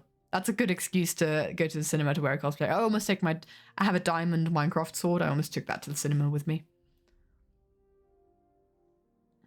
That Mumbo was supporting this as a filmmaker. Well, the thing is, Mumbo saw the props and the set. He didn't see the final film until it was opening night.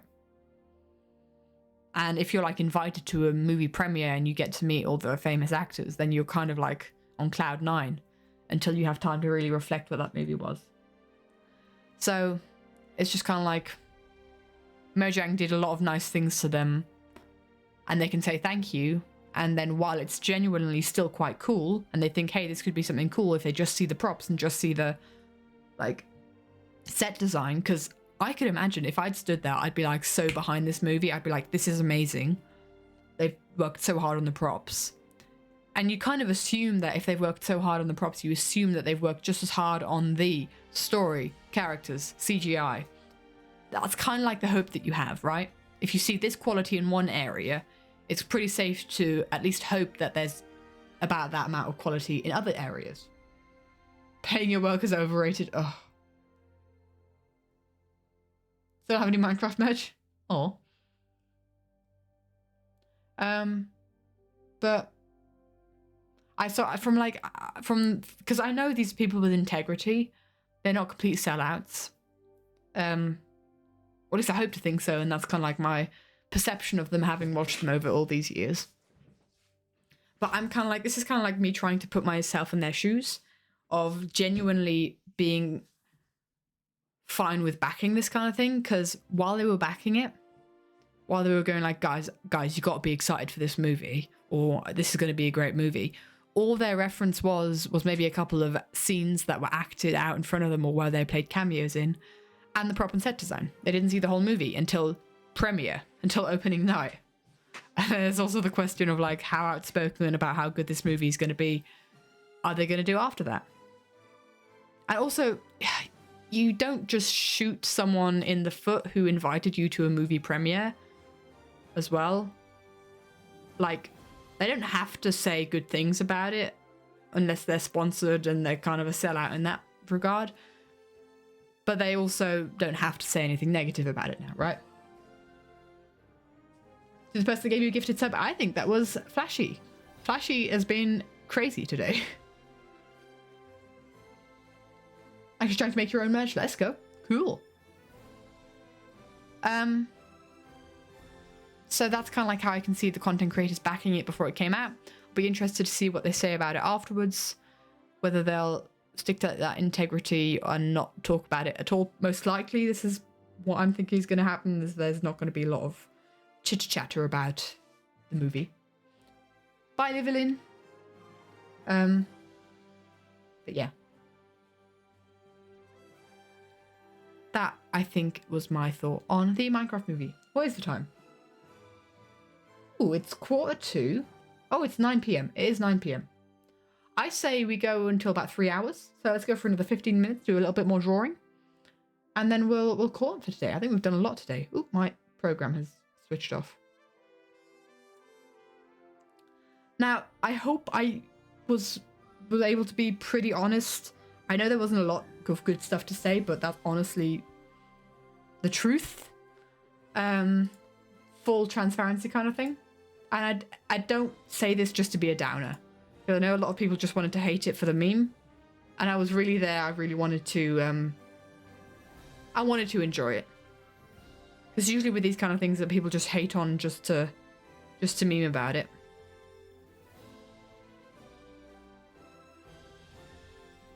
I didn't want to be one of those people. So, we have 4 drawings so far. It goes, please, please, please, prove I'm right. And please, please, please, don't bring me to tears when I just did my makeup so nice. Heartbreak is one thing. I think we need like her looking over to Scott now. My ego's another. So like the soulmate link is going to here and he's kind of like walking away, kind of looking at her angry.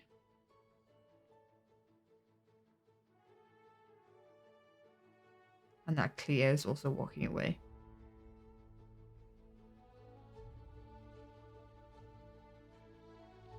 I need to figure out what I want Scott's emotions to be in this, and I think this is going to like be a lengthy process. I almost feel like I need to write a bit of fan fiction about this scene to kind of figure out Scott's position on this. Or like how Pearl perceives Scott in this.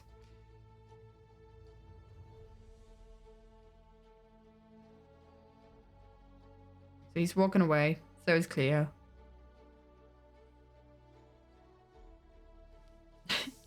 And this is what you can expect. This is the type of quality of sketches that we go.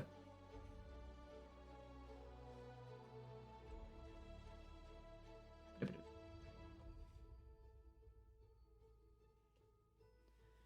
by walking away, he broke her ego. Yeah, maybe. Blowing her up may have also hurt her ego. Yeah, but that hasn't happened yet in this. Maybe her bones as well, yeah. I need to figure out both of their kind of like thoughts on this. Maybe write it down. So it goes. And this is, I always like start from the beginning again. I listen to the song again and again and again and again, and I go through the animatic again and again and again and again. So this is just the reality of it. I'm sorry if it gets boring and repetitive. That's just how it is. That's the full transparency of how making these animatics is. So, please, please, please, prove I'm right. Please, please, please, don't bring me to tears when I just did my makeup so nice. Heartbreak is one thing, my ego's another. I beg you, don't embarrass me. You want to go to bed? We won't be live for much longer. I gotta finish up soon as well. We have a lot of these that are called 4, so we'll call you 5 and 6 and 7. We're already over halfway through the previous animatic and we've barely got anywhere. So let's see. Heartbreak is one thing.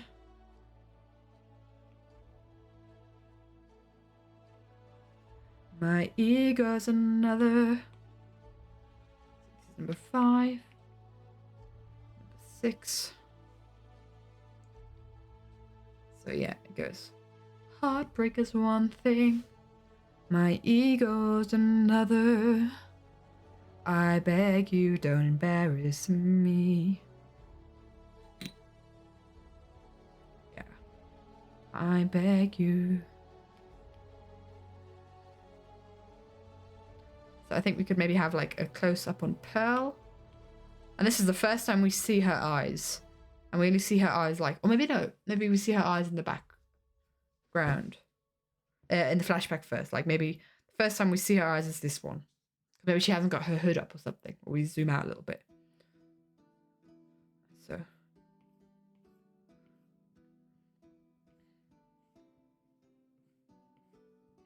Because I want like this, I want to have this like really stark contrast between the past and the present.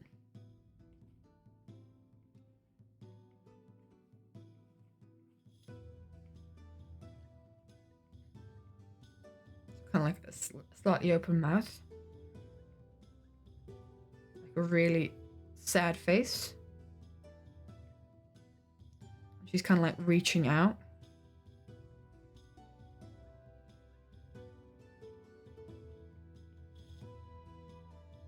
This is kind of like a reference to...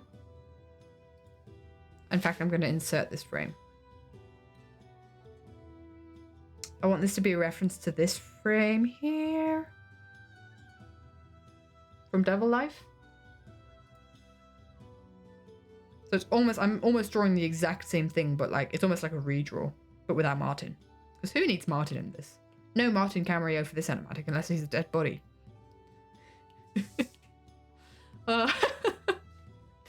Man, that's a quote and a half.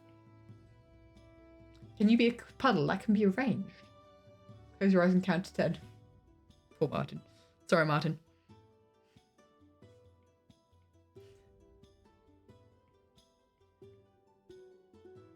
That's 2.5 quotes. It's too late. Too late for you, mate. I beg you, don't embarrass me.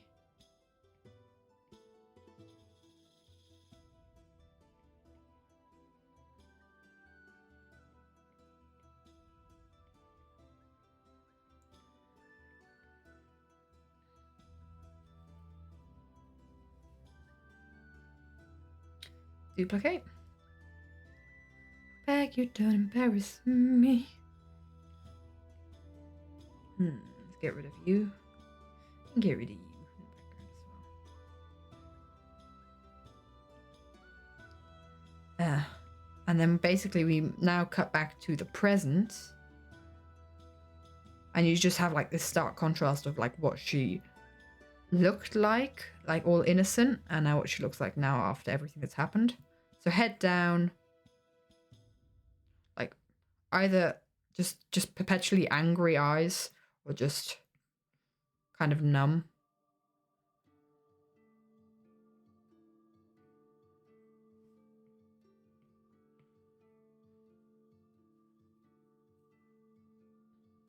Promises that Pearl just killed everyone. Exactly. Someone better get that Discord quote. I bet it's already in there. Hold on, let me just check. I bet it's already in there.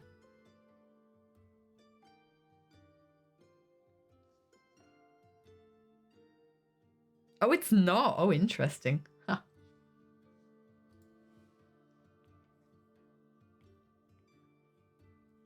I beg you, don't embarrass me.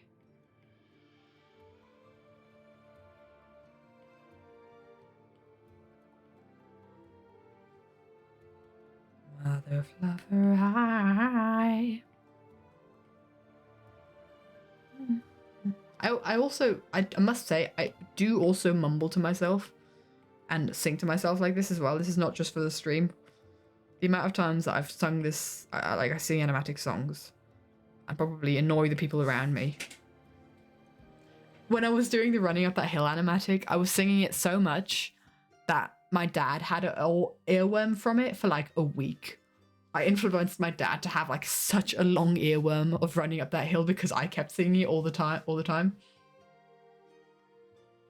But what was the quote? Oh, is it now in quotes? Yeah, there it is.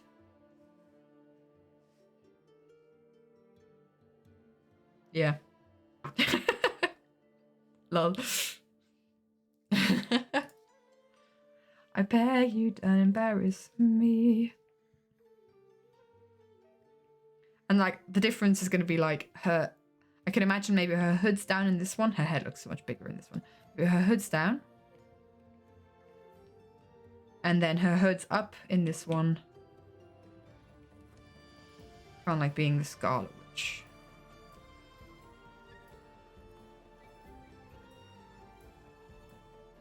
I think we can really do a lot with like the perspectives on, like the differences in this. I think this would be fun.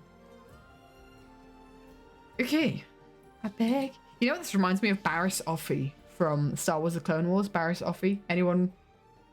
My absolute favorite character from Star Wars: The Clone Wars. I kind of hyper fixated on her.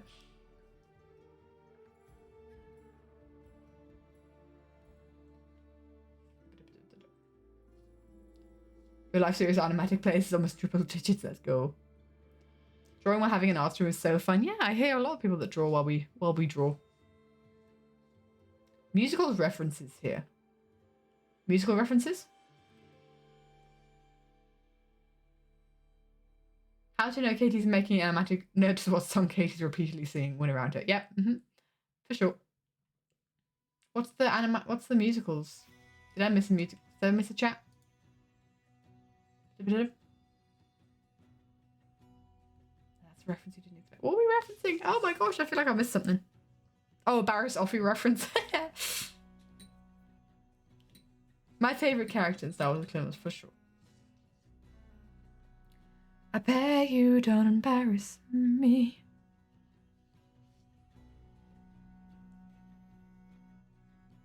She did become the monster. I become the monster.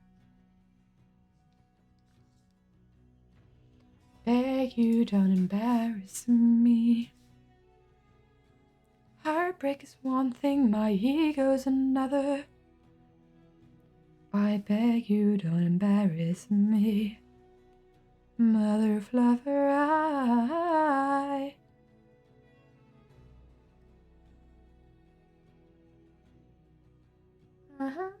please. I don't know where I want Scott to appear. Is this one Scott arrives, looking towards Pearl emotionally? Okay. Heartbreak is one thing, my ego. Wait, I need to sing through. Yes, Mother Fluffer. I'm not gonna say the F word on stream. Please, please, please, prove I'm right. And please, please, please, don't bring me to tears when I just did my makeup so nice. Heartbreak is one thing, my ego's another. I beg you, don't embarrass me, Mother Fluffer. My ego's another.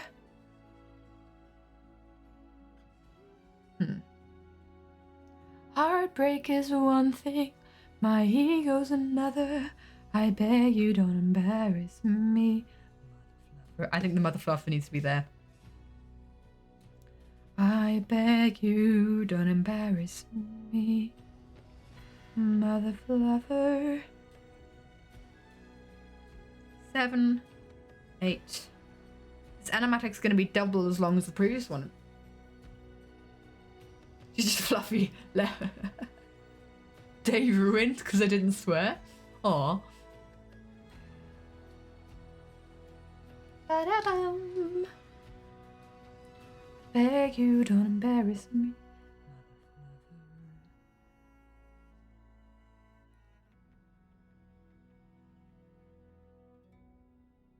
I just quickly need to hear what the R is and how long it is.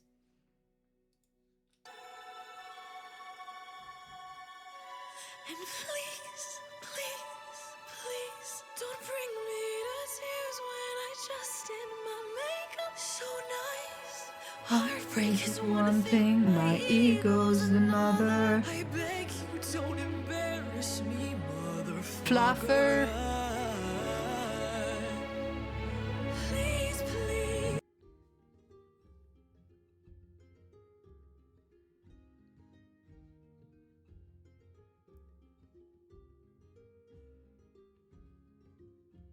I think we need a moment of realization from Pearl. And this is might be a case of I might cut this one out. I'm not hugely emotionally attached to this. Because it's basically hope, anger, and then the definition of her gaze softened.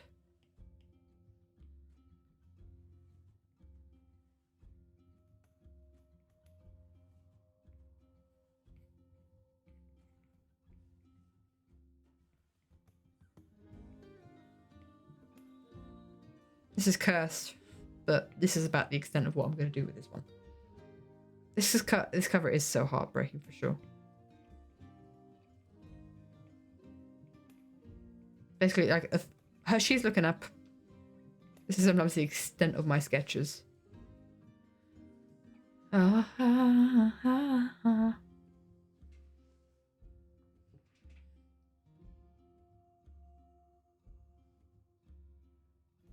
then we cut to Scott.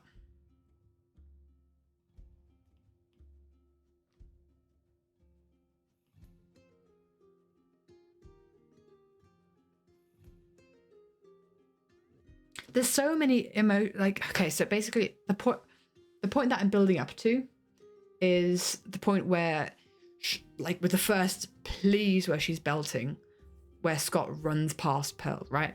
And in between the point of Mother Fluffer and that all that riff needs to be in that riff. We need to have Scott arriving, Pearl and Scott seeing each other. Pearl's gaze softens. Scott looks at her emotionally, starts running towards her. Pearl is excited because she thinks he's going to embrace her, but then with the please, she runs past her. And that's a lot to do in such a short time, and I need to, I think, take some more time to figure that out. Maybe off stream. I think I'm happy. I think I need to kind of sit back and figure out how this works, because this is a bit of a complicated part of like showing many different emotions, many changes in emotion, and like so much being like going unsaid between them, I think. But yes. We're nearly going to be getting the frame speed of a see you later animatic. Exactly. It's kind of like, it's getting a bit much. So I need to figure out how I want to do this. And I like the idea more of like first planning out more animatic frames. And then kind of, I often delete, like there's often animatic frames that I don't use. Let me just give some examples because they often land in my sketch bin. Like this is an animatic frame that I was going to use for No Longer You, with like the friendship pass floating in front of Grian. I think I have one in here. This was a frame I was going to use in Eleanor Rigby, but then I didn't use it. So it's just a bunch of like these kind of like composition sketches that I don't end up using. This was Feed the Machine. Maybe you can recognize the frame that this turned into. And there's just a bunch of these kinds of things. I think there's one next to it. Oh no, this was a drawing I never finished. And it's just kind of like, there's so many of these kinds of drawings. Oh my gosh! Look what I've just found. This is from Battlecry. This is an unused frame from Battlecry. So yeah, there's a bunch of these kind of frames. This is Scott jumping off the tower. This is Scott jumping off the tower in Battlecry that I never used. So there's a bunch of these kinds of things that I prefer to do more rather than less, if that makes sense. And then just cut it way later and see how it works. So let's see. We have, please, please, please prove I'm right. Please, please, please. Didn't you do the Scott jumping off the tower composition frame on stream? Feel like you remember that? I don't know, man. Can't remember. Please, please, please, don't bring me to tears when I just did my makeup so nice. I might cut this frame out. Heartbreak is one thing, my ego's another. I beg you don't embarrass me, Mother Fluffer. Hi. Might not do this frame. Hi, Daddy. Oh, that's so much to tell in such a short time. I'll figure it out. It's gonna be a challenge, but I'll figure it out. But I might have to do that off stream because it's a lot of brain work. I tell you what, I'm gonna poddle you over here. Because I think we've done good progress today. We did good things. Good things happened, good things were done today. Thank you so much for hanging out. I appreciate it. It was a lovely time. Thank you for Flashy for the insane support. Flippin' heck. Oh my gosh. But yeah, in this stream we kind of talked about how I use brushes, like different digital brushes on Procreate, and like a speed run of my drawing process with them. And we started planning out the sketch phase of the animatics, and it kind of makes you be able to tell, oh, what a good time to return. Oh, sorry, Jubak. Sorry. So it's kind of like, yeah. We did a lot, and part of this process is kind of like, it's really quick doing the actual drawing. It's really quick doing the actual drawing, but it's the thought that goes into it and like the energy that it takes to go into it takes a lot. And honestly, I've been drawing for 2 hours. I'll say about 2 hours, right? Honestly, this is pretty accurate for how quickly I can get these frames down. Because there's just a lot of thinking in between and a lot of distraction. I'm drawing while watching YouTube, and there's so much distraction, especially because I need to concentrate so hard on this phase. Oh, all the distractions. So this is why I usually do it like just before going to bed when my brain is switching off anyway. But yeah. It's pretty accurate to how long these things take me. Sometimes I can knock out an entire animatic in like an hour if I'm really in the zone. But more frequently it is kind of like a case of thinking long and hard about it, and it takes a long time. Can we get a spoiler on who's going to be the winner of the season in this animatic? A spoiler of who's gonna... It's Mumbo. Mumbo wins double life. Yep, sure. Mumbo won double life. That's the spoiler.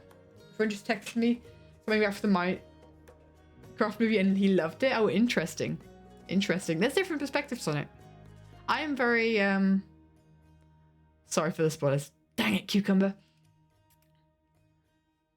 I am very picky on, like, if I like a movie, then it's going to be a good movie. I'm not going to say that I like a movie just for the sake of liking a movie. I'm very picky with my films. I'm just trying to think. The last movie that I really enjoyed was Wicked. But I also don't, yeah, I also don't like, I don't hate on movies just for the sake of hating on movies. I really enjoyed Wicked. I know Wicked got a lot of flack. I really enjoyed it. It was a very good film. So yeah, I'm very, I feel sometimes snobbish about my films, and like, but I try to go in there with the expectations that the film wants me to have, and sometimes it still disappoints me. Like, yeah, that's just how it is. I want to have good movies, okay? But anyway. Everyone clapped at Techno's part. Fair. Techno's part was also really good. They didn't overdo it. They didn't underdo it. I think they were very tasteful on that part. Anyway, I'm going to head to bed. I'm going to head to bed. Thank you guys so much for hanging out. We did a bunch. I'm very happy. And I hope it kind of gives you guys an insight to my process, or this part of the process, on how I make animatics. Again, if you have any questions, then ask on the Discord, ask in the next stream. If anything like comes to mind in between, then write it down and ask me. I'm happy to answer any questions. And yes, with like rendering hair and rendering metal, I'll go more into that when it comes to that part of the process. Thank you guys so much for hanging out and your attention and your questions and engaging in this part of the process. I appreciate it. And I'll see you guys on Thursday. There's a game that I have now downloaded and I'd like to try with you guys. About like, it's basically a painting RPG. So I want to try that with you guys. So we'll see if we get that running on Thursday. That'd be fun. Thanks so much for hanging out. All that is left for me to do is to send you guys off into the void that is the internet. Thank you guys so much for being here. The game is Fortnite. It is not. Can you paint in Fortnite? I don't care. Whatever. I'm gone. Bye. Bye, everybody. I am not going to play Fortnite. You won't catch me dead playing Fortnite. Bye, guys.